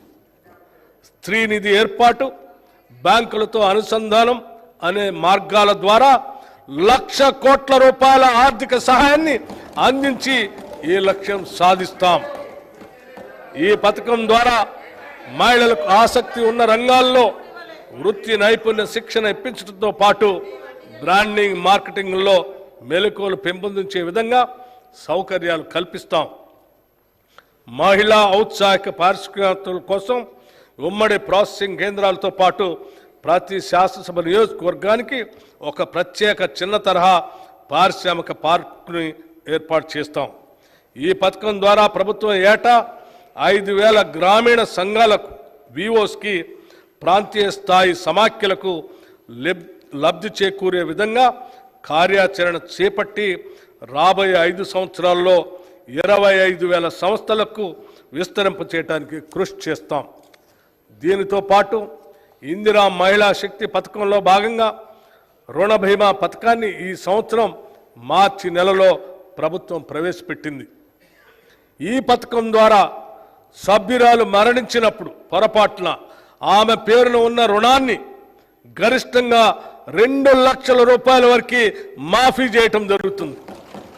దీన్ని అమలు పరచడానికి 50.4 కోట్ల రూపాయలు నిధులు కేటాయించాం. స్వయం సహాయక సంఘాలు ఒకప్పుడు దేశంలో అగ్రగామిగా నిలిచిన మన మహిళా స్వయం సహాయక సంఘాలు కొన్నేళ్లుగా గత ప్రభుత్వ అలసత్వంతో నిధులు లేమితో కుంటుపడ్డాయి. పేద మధ్యతరగతి మహిళల అభ్యున్నతికి, ఆర్థిక స్వావలంబనకి సహాయ సంఘాలు ఎంతో ఊతమిస్తాయి. వీటి పునరుద్ధరణకు ప్రతి సంవత్సరానికి కనీసం 20,000 కోట్లకు తగ్గకుండా వచ్చే 5 సంవత్సరాల్లో 1,00,000 కోట్ల రూపాయలు వడ్డీ లేని రుణాలని అందించాలని మా ప్రభుత్వం సంకల్పించింది. ఈ నిధులు మైక్రో స్మాల్ ఇండస్ట్రియల్ పార్కుల ఏర్పాటుకు సహాయపడి మహిళల పారిశ్రామికవేత్తల స్థాయికు ఎదిగేందుకు అవకాశం కల్పిస్తాయి. ఈ పథకం ద్వారా ఇందిరా జీవిత బీమా పథకం, ఈ పథకం ద్వారా స్వయం సహాయక సంఘాల్లోని దాదాపు 63.86 లక్షల మంది మహిళా సభ్యులకి జీవిత బీమా సౌకర్యం కల్పిస్తున్నాం. స్వయం సహాయక సంఘాల్లోని సభ్యులు ఎవరైనా ప్రమాదవశత్తు మరణిస్తే వారికి 10 లక్షల జీవిత బీమా చేయటం జరిగింది. స్కూల్ యూనిఫామ్లను కుట్టే పనిని స్వయం సహాయక బృందాలు మహిళా సభ్యులకి అప్పజెప్పాలని పాఠశాల విద్యాశాఖను, సంక్షేమ శాఖను, జిల్లా కలెక్టర్లను ఆదేశిస్తూ ప్రభుత్వం ఈ ఏడాది మార్చి నెలలో ఉత్తర్వులు జారీ చేసింది. మహిళా శక్తి ప్రారంభోత్సవ కార్యక్రమంలో రాష్ట్ర ముఖ్యమంత్రి వర్యులకు అందిన అభ్యర్థన మేరకు స్కూల్ యూనిఫామ్లో కుట్టు ఛార్జీల్ని జతకు 50 రూపాయల నుండి 75 రూపాయలకు పెంచడం కూడా జరిగింది. దీనివల్ల 29,680 మహిళా సభ్యులకి సుమారు 50 కోట్ల రూపాయలు లబ్ధి చేకూరుతుందని అంచనా. స్వయం సహాయక బృందాల్లోని మహిళా సభ్యులు తయారు చేసే ఉత్పత్తుల విక్రయానికి గాను మాదాపూర్లోని శిల్పారామం వద్ద డ్వాక్రా మహిళా బజార్ను ఏర్పాటు చేయాలని నిర్ణయించాం. దీని ఏర్పాటుకు గ్రామీణ పేదరిక నిర్మూలన సంస్థ సెర్ఫ్కు 3.20 ఎకరాల భూమిలో గల 106 దుకాణాలతో కూడిన నైట్ బజార్ కాంప్లెక్స్ని అప్పగించాం. మహిళల ఆర్థిక స్వావలంబన సాధించినప్పుడే వారు నిజమైన సమానతను సాధిస్తారు. పైన పేర్కొన్న పథకాలన్నీ కూడా ఈ దిశగా మహిళలను బలోపేతం చేసేవే. సంక్షిప్తంగా చెప్పాలంటే మా ప్రభుత్వం 1 కోటి మంది మహిళలను కోటీశ్వరులు చేసేందుకు కంకణం కట్టుకుంది. పంచాయతీరాజ్ మరియు గ్రామీణ అభివృద్ధి శాఖకు ఈ బడ్జెట్లో 29,816 కోట్ల రూపాయలు ప్రతిపాదిస్తున్నాం. హైదరాబాద్ నగరాభివృద్ధి దేశంలోని ప్రధాన నగరాల్లో ఒకటైన హైదరాబాద్ అన్ని రంగాల్లో శరవేగంగా అభివృద్ధి చెందుతున్న చారిత్రాత్మక నగరం ఇది. ఇప్పటికే ఈ నగరం ఒక ఐకాన్గా పేరు గడించింది. ఈ నగర అభివృద్ధికి విశేషంగా కృషి చేసిన గత కాంగ్రెస్ ప్రభుత్వాల సేవల్ని మనం మర్చిపోలేం. ఇంతటి ఘన చరిత్ర కలిగిన నగరం యొక్క పారిశుద్ధ్య, మురుగునీటి, తాగునీటి వ్యవస్థలు గత 10 ఏళ్లుగా అత్యంత నిర్లక్ష్యానికి గురయ్యాయి. మితిమీరిన కాలుష్యంతో మూసి హుస్సేన్ సాగర్లు విషతుల్యం అయ్యాయి. మురికి నీటి కాలువల నిర్వహణ లోపంతో, ఆక్రమణలతో చినుకు పడితే నగరం జలమయమై ప్రజా జీవనం అస్తవ్యస్తం అయ్యే పరిస్థితి దాపురించింది. దూరదృష్టి లేని ప్రణాళికలు, ఇబ్బడి ముబ్బడి అక్రమ నిర్మాణాలపై దృష్టి సారించకపోవడంతో నగరాభివృద్ధి కుంటుపడింది. కేవలం కొన్ని ఫ్లైఓవర్లు నిర్మించి దానినే అభివృద్ధిగా భ్రమింప చేశారు. హైదరాబాద్లో భూములు వేలం ద్వారా 1000 కోట్లు సమకూరినా వాటి వినియోగం మాత్రం నగరాభివృద్ధి కొరకు జరగలేదు. హైదరాబాద్ చుట్టుపక్కల ఉన్న పెద్ద పరిశ్రమలు మరియు ఐటీ సంస్థలు లక్షల మందికి ఉపాధి కల్పిస్తున్నాయి. వీటిలో పనిచేసేవారు హైదరాబాద్ నగరం మరియు శివారు ప్రాంతాల్లో నివసిస్తూ వారు పనిచేసే ప్రాంతానికి రోజు దూర ప్రయాణం చేస్తూ ఉంటారు. పనిచేసే ప్రాంతానికి దగ్గరగా నివాసాలు ఉంటే ఎన్నో ప్రయోజనాలు ఉంటాయి. ట్రాఫిక్ రద్దీ తగ్గటం, సమయం ఆదా అవటమే కాకుండా ఆర్థికంగా కూడా ఆదా అవుతుంది. అంతేకాకుండా హైదరాబాద్ చుట్టుపక్కల ప్రాంతాలన్నీ కూడా సెల్ఫ్ సస్టైనింగ్ ప్రాంతాలుగా అభివృద్ధి చెందుతాయి. హైదరాబాద్ ప్రధాన నగరంపై వనరులు, సేవలు, సదుపాయాల కోసం ఒత్తిడి తగ్గుతుంది. శాటిలైట్ టౌన్షిప్ల నిర్మాణం హైదరాబాద్ చుట్టుపక్కల ప్రోత్సహించాలనేదే మా ప్రయత్నం. ఈ టౌన్షిప్లలో సరసమైన ధరల్లో పేద మరియు మధ్యతరగతి వారికి అనుకూలమైన నివాస గృహాల నిర్మాణాలని ప్రోత్సహిస్తాం. టౌన్షిప్ల్లో అన్ని రకాల సదుపాయాలు అనగా పార్కులు, కమ్యూనిటీ హాళ్ళు, వాణిజ్య ప్రాంతాలు, పాఠశాలలు మొదలైనవి ఉండేటట్లు ప్రణాళిక రూపొందిస్తున్నాం. హైదరాబాద్ నగరం ఎదుర్కొంటున్న తీవ్ర సమస్య ట్రాఫిక్ స్తంభన. ప్రైవేటు వాహనాల వినియోగం తగ్గించి పబ్లిక్ ట్రాన్స్పోర్ట్ వ్యవస్థని పటిష్టపరచడం ద్వారా ఈ సమస్యను అధిగమించడానికి అవకాశం ఉంది. దానిలో మెట్రో రైలు వ్యవస్థ అతి ముఖ్యమైనది. ప్రస్తుతం 3 ట్రాఫిక్ కారిడార్లలో మెట్రో సౌకర్యం ఉంది. మెట్రో మొదటి దశలో కలిగిన అనుభవాల దృష్ట్యా ప్రభుత్వం 2వ దశ ప్రతిపాదనలను సమీక్షించి వాటిని సవరించి కొత్త ప్రతిపాదనను రూపొందించింది. వివిధ వర్గాల అవసరాలను తీర్చడంతో పాటు నగరంలోని అన్ని ప్రాంతాలు సమానంగా అభివృద్ధి చెందాలన్న లక్ష్యంతో ప్రభుత్వం 78.4 కిలోమీటర్ల పొడవు ఉన్న 5 ఎక్స్టెండెడ్ కారిడార్లను 24,042 కోట్ల రూపాయలతో అభివృద్ధి పరుస్తుంది. ఇందులో భాగంగా మెట్రో రైలుని పాత నగరానికి పొడిగించి దాన్ని శంషాబాద్ విమానాశ్రయానికి అనుసంధానం చేస్తాం. అలాగే ప్రస్తుతం ఉన్న కారిడార్లను నాగోల్ నుండి ఎల్బీ నగర్ వరకు విస్తరిస్తాం. నాగోలు, ఎల్బీ నగర్ మరియు చంద్రాయణగుట్ట స్టేషన్లను ఇంటర్చేంజ్ స్టేషన్లుగా అభివృద్ధి చేస్తాం. మియాపూర్ నుండి పటాన్ చెరువుకు, ఎల్బీ నగర్ నుండి హయత్ నగర్ వరకు మెట్రో రైలు సౌకర్యాన్ని పొడిగించాలని కూడా ప్రణాళిక సిద్ధం చేశాం. హైదరాబాద్ విపత్తు నివారణ మరియు ఆస్తుల పరిరక్షణ సంస్థ హైడ్రా రాష్ట్ర ప్రభుత్వం నగరాభివృద్ధిపై ప్రత్యేక దృష్టి పెట్టింది. హైదరాబాద్ మరియు ఔటర్ రింగ్ రోడ్డు వరకు గల ప్రాంతాలను కోర్ అర్బన్ రీజియన్గా గుర్తించి వాటి అభివృద్ధికి ప్రత్యేకంగా ప్రణాళికలు తయారు చేస్తున్నాం. ఈ ప్రాంత జనాభా రాష్ట్ర జనాభాలో 48.6% ఉంది. రాష్ట్ర ఆర్థిక మరియు GSDP పురోగతిలో ఈ ప్రాంతం అత్యంత కీలకం. తెలంగాణ రాష్ట్రంలో పట్టణ జనాభా వృద్ధి రేటు సాలీనా 3.2% ఉంది. ఇది జాతీయ సగటు కంటే ఎక్కువ. ఐటీ, ఫార్మా, డిఫెన్స్, ఏరోస్పేస్లకు సంబంధించిన పరిశ్రమలు బాగా అభివృద్ధి చెందటం వల్ల హైదరాబాద్ నగర శివారుల్లో పట్టణీకరణ వృద్ధి రేటు అత్యధికంగా కనిపిస్తుంది. ఇది గత కాంగ్రెస్ ప్రభుత్వాల హైదరాబాద్ నగరాభివృద్ధికి చేసిన కృషికి ఫలితం. ఒక రకంగా ఔటర్ రింగ్ రోడ్డును నగర సరిహద్దుగా పరిగణించవచ్చు. ఔటర్ రింగ్ రోడ్డు పరిధిలో హైదరాబాద్ నగరంతో పాటు ఇతర పట్టణ, గ్రామీణ, స్థానిక సంస్థలు అనేకం ఉన్నాయి. ఆయా ప్రాంతాల మధ్య పౌర సేవలలో సామ్యత లేదు. GHMCలో ఒక విపత్తు నిర్వహణ వ్యవస్థ ఉన్నప్పటికీ ORR పరిధిలో ఉన్న ఇతర పట్టణ ప్రాంతాల్లో ఇలాంటి వ్యవస్థ లేదు. ఈ సమస్యను ఎదుర్కోవటానికి తెలంగాణ ప్రధాన పట్టణ ప్రాంతంలో తెలంగాణ కోర్ అర్బన్ రీజియన్ విపత్తుల నిర్వహణ కోసం ఒక ఏకీకృత సంస్థను ఏర్పాటు చేయాలని ప్రభుత్వం నిర్ణయించింది. GHMCతో పాటు హైదరాబాద్, రంగారెడ్డి, మేడ్చల్, మల్కాజ్గిరి, సంగారెడ్డి జిల్లాలు ఈ TCUR పరిధిలోకి వస్తాయి.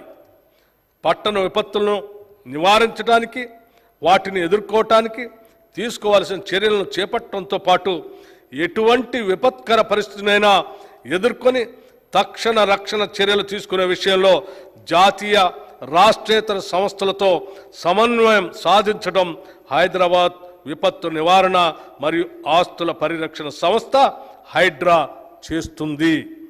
ఈ సంస్థలో ఆస్తుల పరిరక్షణకు, విపత్తుల నిర్వహణకు ప్రత్యేక విభాగాలు ఉంటాయి.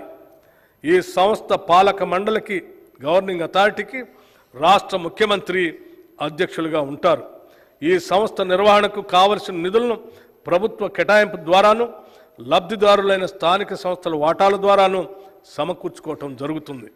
ఈ సంస్థ వల్ల విపత్తుల నివారణ, నిర్వహణ సమర్థవంతంగా నిర్వహించడం సాధ్యమవుతుంది.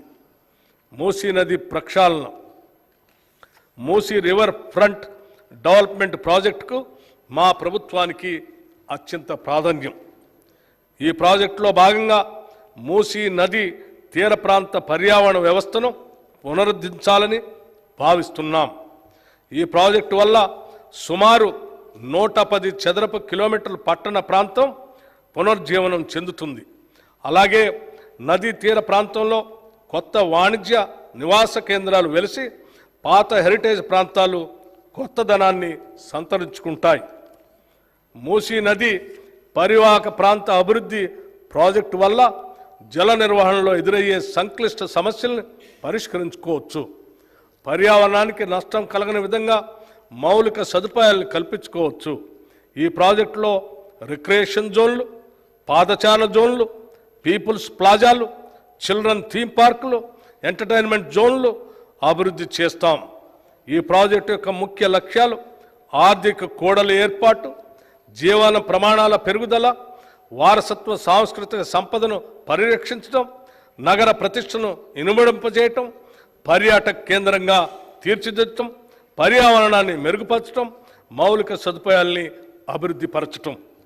ఈ లక్ష్యాలను సాధించే దిశగా ఇప్పటికే సామాజిక ఆర్థిక అనుభవ సర్వే, సోషియో ఎకనామిక్ ఎంజాయ్మెంట్ సర్వేను చేపట్టడానికి రెవెన్యూ శాఖలో 33 బృందాలను ఏర్పాటు చేశాం.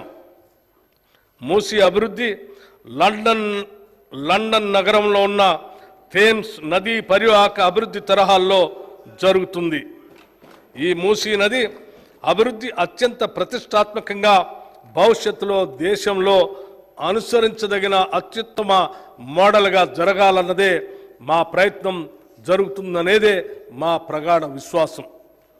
హైదరాబాద్ నగర పాలక సంస్థ మరియు మెట్రోపాలిటన్ అభివృద్ధి సంస్థ హైదరాబాద్ నగర ప్రాధాన్యత దృష్ట్యా నగరాభివృద్ధికి మరింత పెద్దపీట వేయాలని ప్రభుత్వ ఉద్దేశం. 1 కోటికి పైగా జనాభా గల నగరానికి పౌర సేవలను మరింత సమర్థవంతంగా అందించడంలో GHMC, HMDA, metro water works ప్రధాన పాత్ర నిర్వహిస్తాయి. వాటి సేవలను ప్రజలకు మరింత మెరుగ్గా అందించేందుకు జిహెచ్ఎంసీ పరిధిలో మౌలిక వసతుల కల్పనకు 3065 కోట్ల రూపాయలు, హెచ్ఎండిఏ పరిధిలో మౌలిక వసతుల కల్పనకు 500 కోట్ల రూపాయలు, నగరానికి మంచినీటి మరియు డ్రైనేజ్ వ్యవస్థ మెరుగుపరచడానికి మెట్రో వాటర్ వర్క్స్కి 3385 కోట్ల రూపాయలు ఈ బడ్జెట్లో ప్రతిపాదించాం. ఇవి కాకుండా హైడ్రాకి 200 కోట్లు, ఎయిర్పోర్ట్ వరకు మెట్రో విస్తరణకు 100 కోట్లు, ఔటర్ రింగ్ రోడ్డు కొరకు 200 కోట్లు, హైదరాబాద్ మెట్రో రైలు ప్రాజెక్టుకు 500 కోట్లు, పాత నగరానికి మెట్రో విస్తరణకి 500 కోట్లు, multi modal suburban rail transport system కొరకు 50 కోట్లు, మూసీ రివర్ ప్రాజెక్టు కొరకు 1500 కోట్ల రూపాయలు ప్రతిపాదించాం.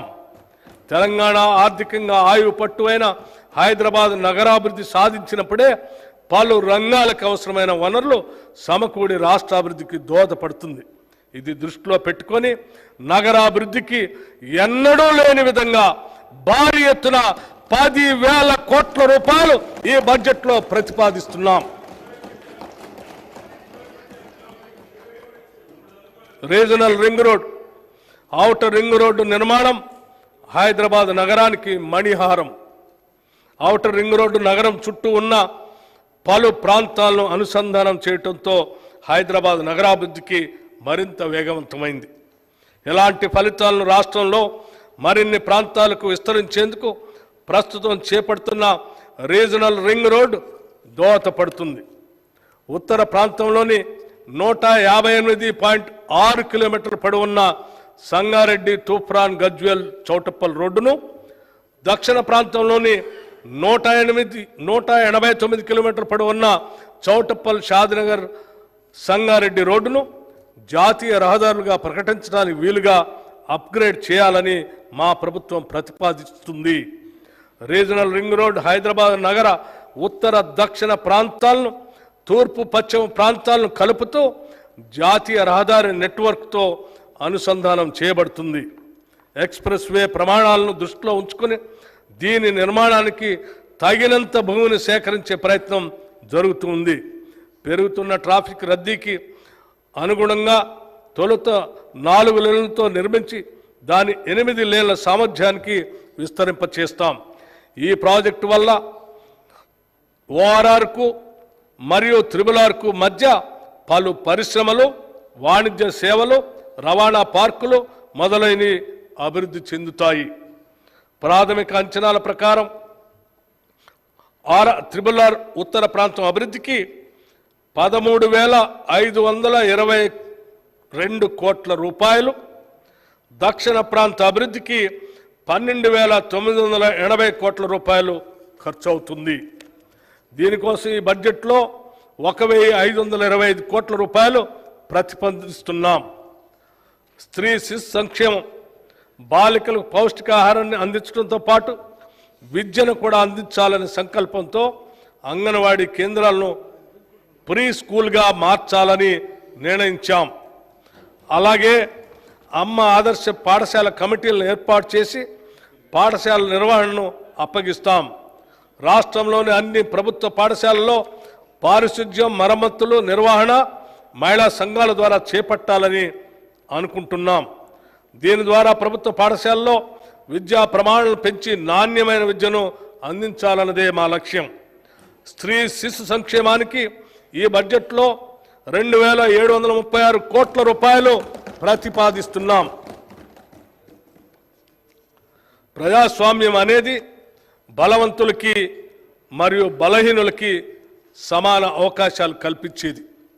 పూజ్య Bapuji Mahatma Gandhi, I understand democracy as something that gives the week the same chance as the strong అని మహాత్మా గాంధీ గారు చెప్పినట్టుగా నమ్మిన పై సిద్ధాంతాన్ని అనుసరిస్తూ షెడ్యూల్డ్ కులాలు మరియు షెడ్యూల్డ్ తెగల వారికి సమాన అవకాశాలు కల్పించే దిశగా మా ప్రయత్నాలు ఉంటాయి. ఇప్పటికే మా ప్రభుత్వం ఆదివాసీల కొరకు కొమరం భీం కార్పొరేషన్, లంబాడాల కొరకు సంత్ సేవాలాల్ కార్పొరేషన్, ఎరుకల కొరకు ఎరుకల కార్పొరేషన్ ఏర్పాటు చేసింది. అదేవిధంగా షెడ్యూల్డ్ కులాలైన మాల మాదిగలకు 2 ప్రత్యేక కార్పొరేషన్లు ఏర్పాటు చేయడం జరిగింది. పై కార్పొరేషన్ల ద్వారా ఈ వర్గాల అభివృద్ధి మరియు సంక్షేమ కార్యక్రమాలు చేపడతాం. ప్రతి సంవత్సరం వర్షాకాలంలో వాగులు, వంకలు ఉప్పొంగి మారుమూల గ్రామాలకు, తండాలకు ప్రపంచంతో సంబంధం తెగిపోతుంది. ఆ సమయంలో అత్యవసర వైద్య సహాయం రోగులకు, గర్భిణీ స్త్రీలకు అందించడం ఒక సాహస కార్యక్రమం కన్నా తక్కువేమీ కాదు. మామూలు సందర్భాల్లో కూడా ఈ ప్రాంతాల్లో నివసించే ప్రజలు చిన్న చిన్న పనులు కూడా పక్క ప్రాంతాలు వెళ్ళటానికి ఎంతో వ్యయ ప్రయాసాలు కోర్చి ప్రయాణం చేయవలసి వస్తుంది. అందుకే అలాంటి మారుమూల ప్రాంతాలన్నింటికీ సరైన రోడ్డు సౌకర్యం కల్పించగలిగితే వారికి ఎంతో సౌలభ్యంగా ఉంటుంది.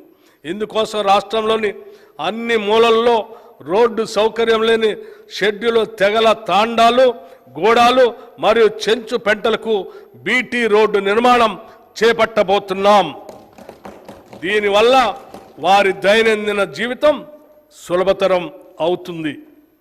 గత ప్రభుత్వం 500 పైన జనాభా కలిగిన షెడ్యూల్డ్ నివాస ప్రాంతాలను గ్రామ పంచాయతీలుగా మార్చింది.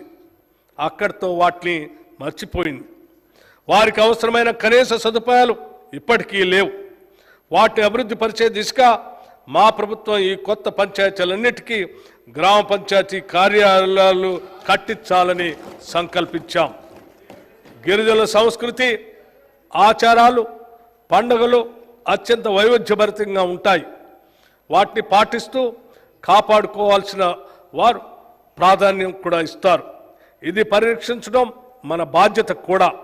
అందుకే ఆసియాలోనే అతిపెద్దదైన సమ్మక్క సారలమ్మ మేడారం జాతరని అత్యంత వైభవంగా ఫిబ్రవరి 2024లో 100 కోట్లు ఖర్చు పెట్టి నిర్వహించాం.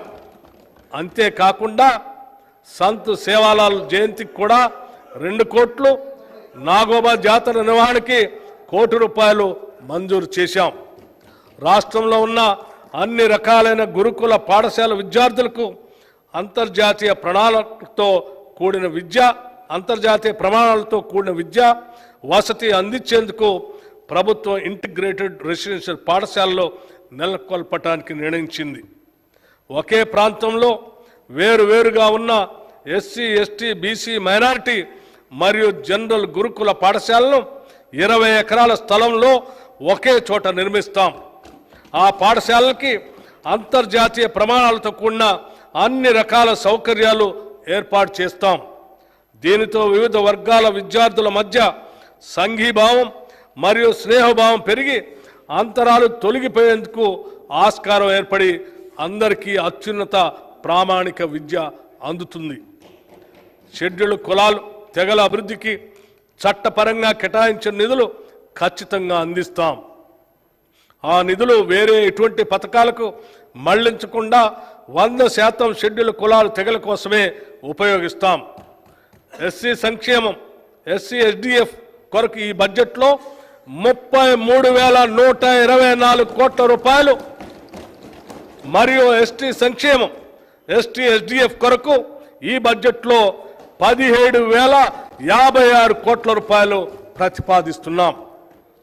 మైనార్టీ సంక్షేమం, మైనార్టీ వర్గాల హక్కుల పరిరక్షణ, అభివృద్ధితోనే రాష్ట్ర సమగ్రాభివృద్ధి సాధ్యం.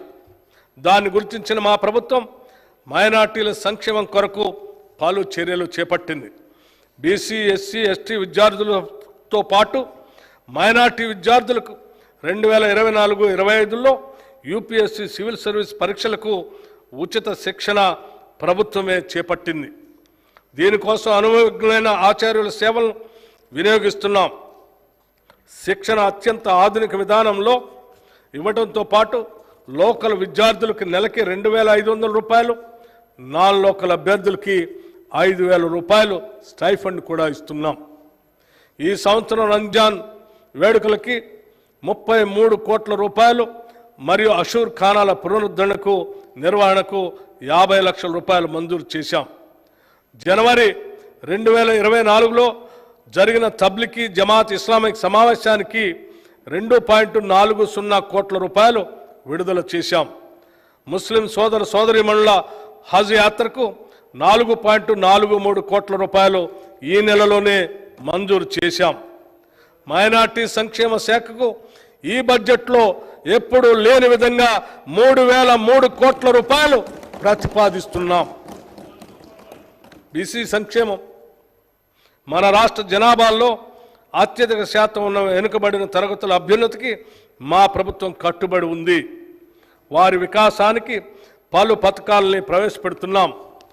కళ్ళు గీత కార్మికులు తరతరాలుగా తమ వృత్తిని నమ్ముకొని జీవిస్తున్నారు. కళ్ళు గీసే క్రమంలో వారు తరచుగా ప్రమాదాలకు గురై ప్రాణాలు పోగొట్టుకుంటున్నారు లేదా శాశ్వతంగా వికలాంగులు అవుతున్నారు. అటువంటి పరిస్థితుల్లో వారి కుటుంబం మొత్తం ఆర్థిక ఇబ్బందుల్లోకి నెట్టబడుతున్నారు. అయితే ఈ మధ్య కొత్త సాంకేతికతో గీత కార్మికుల ప్రాణాలు కాపాడే ఒక పరికరం ఐఐటి హైదరాబాద్ వారు తయారు చేశారు. ప్రభుత్వం ఈ పరికరాన్ని పరిశీలించి రాష్ట్ర వ్యాప్తంగా ఉన్న కళ్ళు గీత కార్మికులకి అందజేయాలని నిర్ణయించింది. ఈ కిట్ యొక్క డెమో ఈ మధ్యనే అధికారులు కళ్ళు గీత కార్మికుల సమక్షంలో ముఖ్యమంత్రి గారి సమక్షంలో పరిశీలించారు. ప్రభుత్వం కొత్తగా ముదిరాజ్, యాదవ, కుర్మ, మున్నూరు కాపు, పద్మశాలి, పెరిక, లింగాయత్, మేరా, గంగపుత్ర కులాలకు 8 కార్పొరేషన్లని ఏర్పాటు చేసింది. ఆర్థికంగా వెనుకబడిన కులాలు సంక్షేమం కోసం ఒక వెల్ఫేర్ బోర్డుని ఏర్పాటు చేసింది. ఈ కార్పొరేషన్లు మరియు వెల్ఫేర్ బోర్డు వెనుకబడిన తరగతుల అభ్యున్నతికి తోడ్పడతాయి. సమాజంలో అందరూ అభివృద్ధి చెందాలి మరియు సమాన అవకాశాలు పొందాలి అంటే ప్రస్తుత సమాజంలో ఉన్న అసమానతలను అర్థం చేసుకోవటం చాలా ముఖ్యం. అంతేకాకుండా కుల గణన ద్వారా ఒక మంచి మార్పు సమానత్వం వైపు తీసుకొని రావచ్చని మా పార్టీ నాయకులు శ్రీ రాహుల్ గాంధీ గారు తెలంగాణలో ప్రచారం చేస్తున్నప్పుడు అన్నారు. ఇటువంటి మార్పు తెలంగాణ నుంచి మొదలు కావాలని వారు ఆశించారు. దానికి అనుగుణంగా కాంగ్రెస్ పార్టీ ఎలక్షన్ మేనిఫెస్టోలో వెనుకబడిన తరగతుల కుల గణన చేపడతామని ప్రకటించింది. వెనుకబడిన తరగతులు, షెడ్యూల్ కులాలు మరియు షెడ్యూల్ తెగల జీవన ప్రమాణాన్ని సామాజిక, ఆర్థిక, విద్య మరియు రాజకీయ రంగాల్లో మెరుగుపరచడానికి అనుగుణంగా అనువైన పథకాల రూపకల్పనకు, నిధులు కేటాయింపులకు ఈ కుల గణన ప్రామాణికం అవుతుంది. మహాత్మా గాంధీ మరియు డాక్టర్ బిఆర్ అంబేద్కర్ కలలు కన్న సామాజిక న్యాయం మరియు సమ్మిళిత వృద్ధి, ఇంక్లూజివ్ గ్రోత్ సాధించేందుకు ఈ కుల గణన దోహదం చేస్తుందని మా నమ్మిక. వెనుకబడిన తరగతుల సంక్షేమ శాఖకు ఈ బడ్జెట్లో 9,200 కోట్ల రూపాయలు ప్రతిపాదిస్తున్నాం. వైద్య ఆరోగ్యం, ప్రస్తుత ప్రభుత్వ వైద్య వ్యవస్థ ప్రజా అవసరాలకు ఏమాత్రం సరిపోవటం లేదు. పైపెచ్చు ఈ రంగం చాలా నిర్లక్ష్యానికి గురైంది. ప్రకటనలకే పరిమితమైన గత ప్రభుత్వం కనీసం ఈ రంగంలో పనిచేసే డాక్టర్లు, నర్సులు మరియు ఇతర ప్రభుత్వ కాంట్రాక్టు ఉద్యోగులకి సకాలంలో జీతాలు కూడా చెల్లించలేదు. ఉస్మానియా ఆసుపత్రి లాంటి ఘన చరిత్ర కలిగిన సంస్థను కూడా పూర్తిగా నిర్లక్ష్యం చేసింది. కొత్త మెడికల్ కాలేజీలు సాధించుకొచ్చాం అని చెప్పటం తప్ప వాటికి కావలసిన వనరులు వసతులు ఏమీ కల్పించలేదు. మా ప్రభుత్వం వైద్య ఆరోగ్య రంగం బలోపేతం చేసే దిశగా దానిలో పనిచేసే ఉద్యోగులందరికీ ధైర్యం కల్పించేలాగా వారి వేతన బకాయిలన్నీ విడుదల చేశాం. ముందు కూడా వారికి ప్రతి నెల సకాలంలో జీతాలు అందించి వారి పూర్తి సామర్థ్యాన్ని ప్రజాసేవకే వినియోగించేలాగా ప్రోత్సహిస్తాం. అసంపూర్తిగా ఉన్న సూపర్ స్పెషాలిటీ హాస్పిటల్స్ మరియు ఇతర హాస్పిటల్స్, నర్సింగ్ కాలేజీలు, మెడికల్ కాలేజీ నిర్మాణం పూర్తి చేస్తాం. కొత్త మెడికల్ కాలేజీలకి అవసరమైన బోధనేతర సిబ్బందిని మంజూరు చేశాం. మా ప్రభుత్వం ఏర్పడిన వెంటనే 6,956 మంది నర్సులకి నియామక ఉత్తర్వులు కూడా ఇచ్చాం. ప్రజలందరికీ సకాలంలో నాణ్యమైన ఆరోగ్య సేవలు సమర్థవంతంగా అందించాలన్న లక్ష్యంతో తెలంగాణ ప్రభుత్వం సార్వజనిక ఆరోగ్య సంరక్షణ యూనివర్సల్ హెల్త్ కేర్ విధానానికి రూపకల్పన చేస్తూ కొన్ని ప్రత్యేక చర్యలు చేపట్టింది. ప్రజల ఆరోగ్య సంరక్షణ దిశగా అడుగులు వేస్తూ గతంలో కాంగ్రెస్ ప్రభుత్వం ప్రవేశపెట్టిన రాజీవ్ ఆరోగ్యశ్రీ పథకాన్ని మరింత పటిష్టపరిచాం. మా ప్రభుత్వం ఏర్పడగానే గతంలో ఉన్న 5 లక్షల కవరేజ్ పరిధిని 10 లక్షల రూపాయలకు పెంచాం. అంతేకాకుండా ప్రస్తుతం ఆరోగ్యశ్రీలో ఉన్న 1,672 చికిత్సల్లో 1,375 చికిత్సలకు ప్యాకేజీ ధరలను సగటున 20% పెంచాం.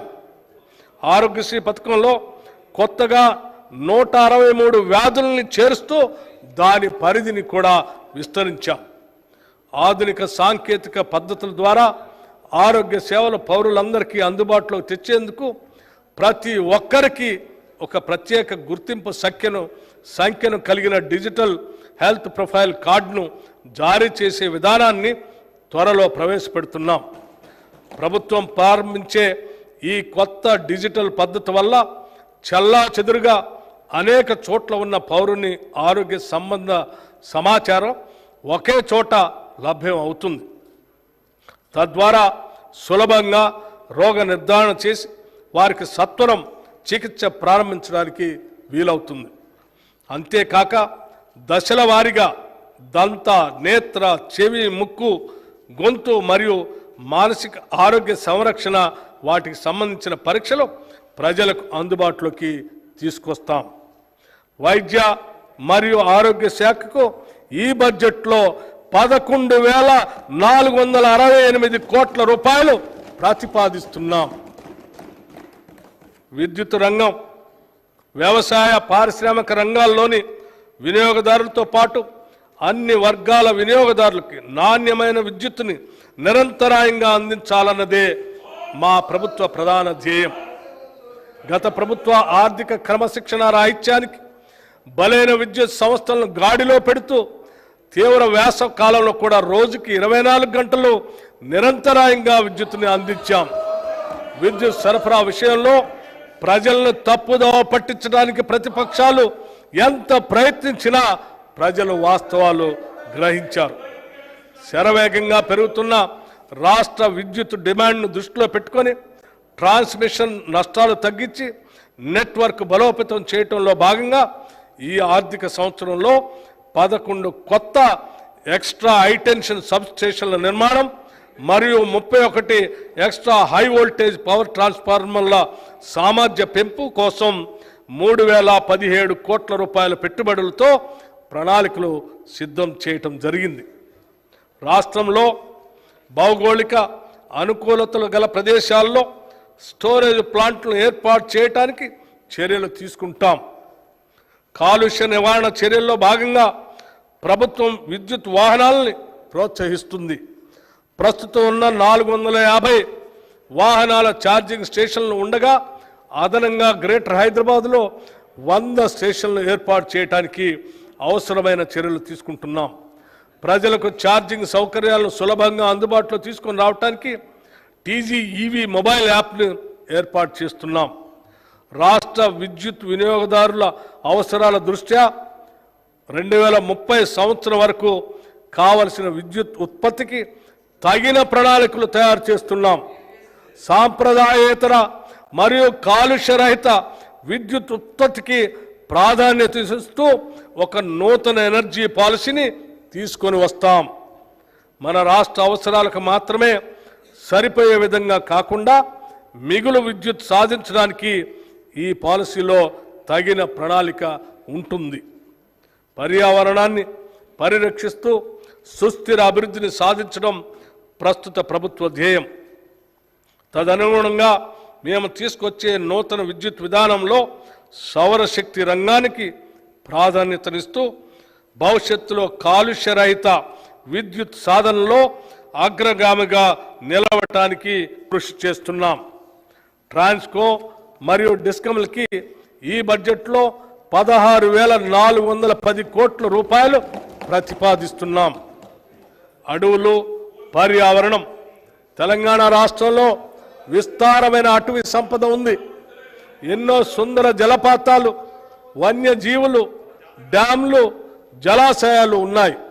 ప్రస్తుతం ఉన్న అడవుల్ని పరీక్షించుకుంటూ వాటిని మరింత విస్తృతపరిచి అటవీ వైశాల్యాన్ని పెంచుకోవాల్సిన అవసరం ఉంది. రాష్ట్రంలో అటవీ పరిరక్షణకు అభివృద్ధికి దోహదపడే విధంగా ఇకో టూరిజం, పర్యావరణ పర్యాటకంను పెంపొందించాలని నిర్ణయించాం. పటిష్టమైన ఇకో టూరిజం విధానాన్ని రూపొందించడానికి అటవీ శాఖ మంత్రివర్యుల ఆధ్వర్యంలో సీనియర్ అధికారులతో ఒక కమిటీని మా ప్రభుత్వం ఏర్పాటు చేసింది.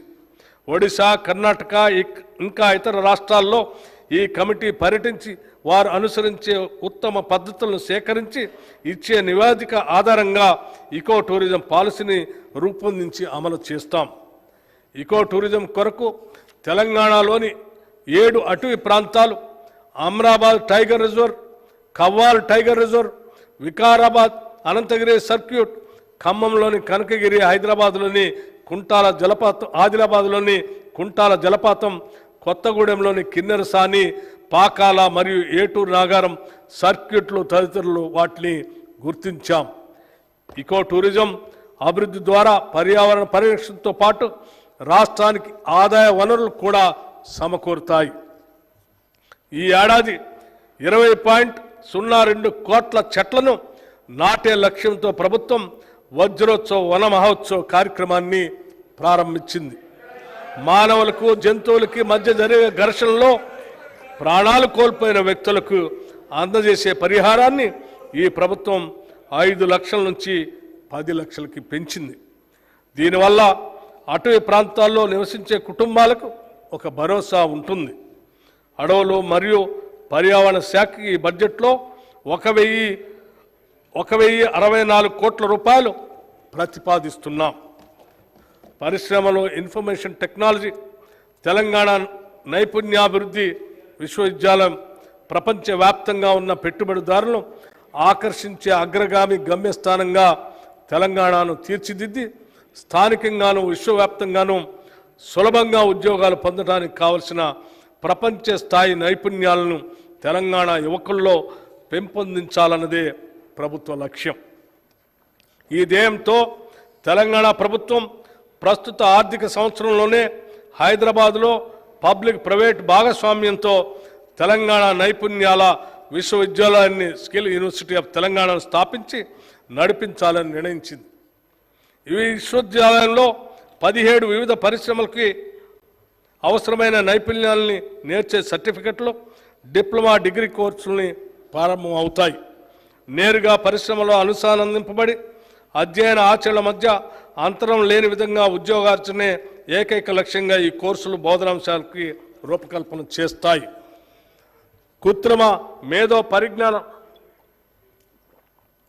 తెలంగాణ కృత్రిమ మేధో పరిజ్ఞాన రంగంలో ఎంతో ప్రగతిని సాధించింది. ఈ రంగాన్ని మరింత బలోపేతం చేయడానికి హైదరాబాద్ని ఈ రంగంలో అగ్రగామిగా తీర్చిదిద్దేందుకు ప్రణాళికలు సిద్ధం చేస్తున్నాం.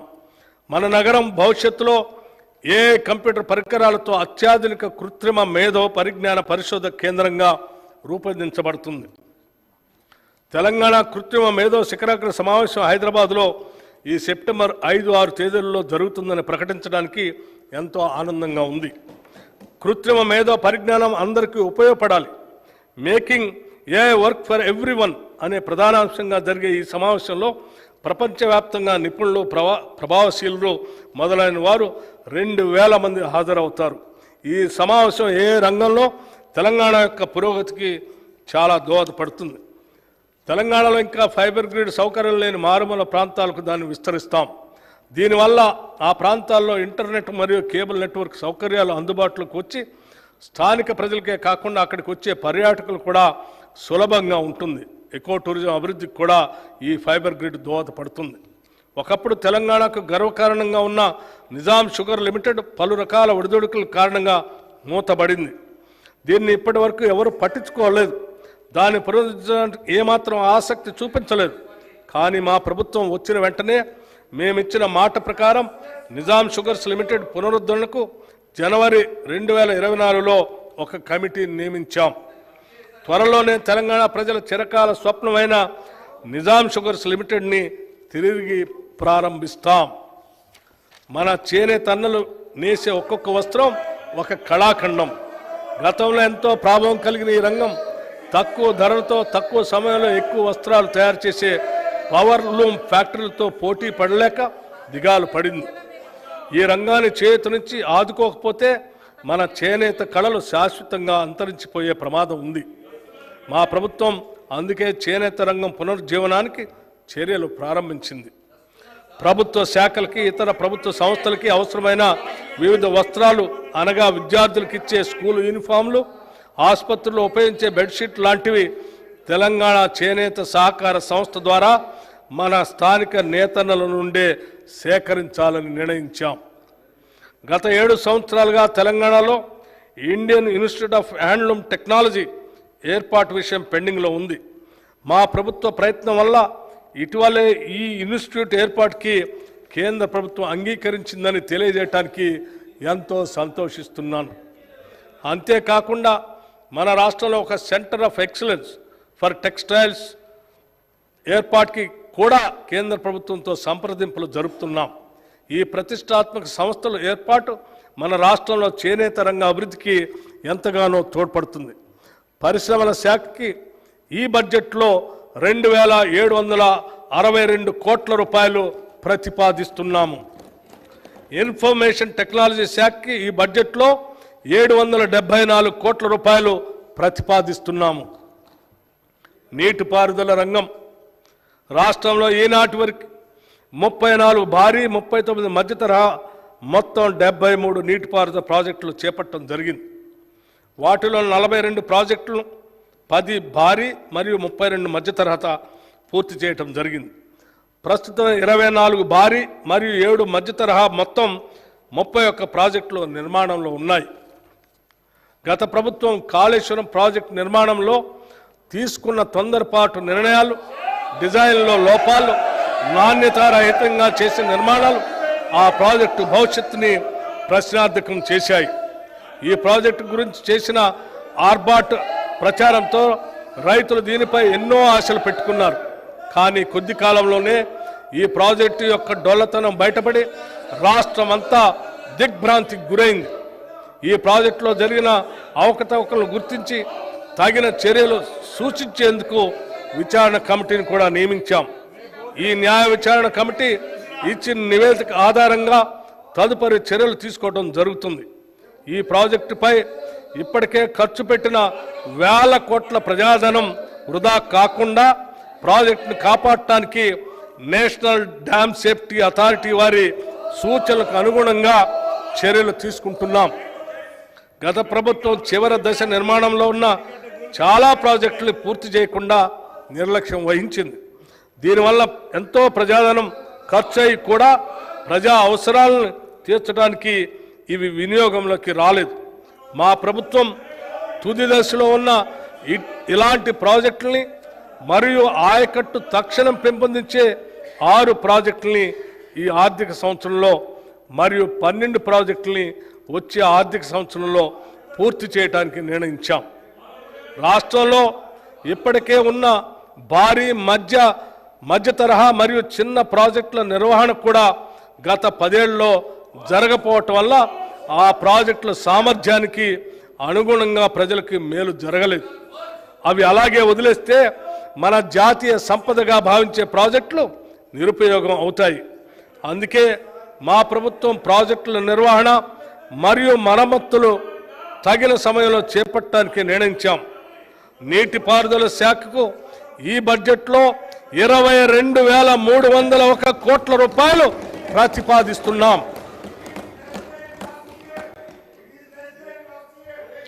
నాణ్యమైన విద్య అత్యుత్తమ భవిష్యత్తుకి పునాది. A good education is a foundation for better future. ఇది అక్షర సత్యం.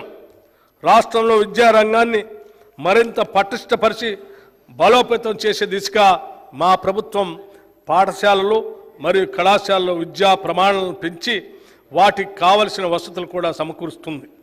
మొదటి అడుగుగా పాఠశాలలో ఉన్న ఉపాధ్యాయ ఖాళీలను భర్తీ చేయడాన్ని నిర్ణయించి ఒకటేసారి 11,062 పోస్టులతో ఒక మెగా డిఎస్సి ఇప్పటికే నోటిఫై చేశాం. దానికి సంబంధించిన పరీక్షలు జూలై 18, 2020 నాడు ప్రారంభమై ఇంకా జరుగుతూనే ఉన్నాయి. దీనివల్ల పాఠశాలలో ఉపాధ్యాయుల సంఖ్య విద్యార్థుల సంఖ్యకు అనుగుణంగా పెరుగుతుంది. నాణ్యమైన విద్య మన ప్రభుత్వ పాఠశాలలో చదివే పేద మధ్యతరగతి విద్యార్థులకి అందుతుంది.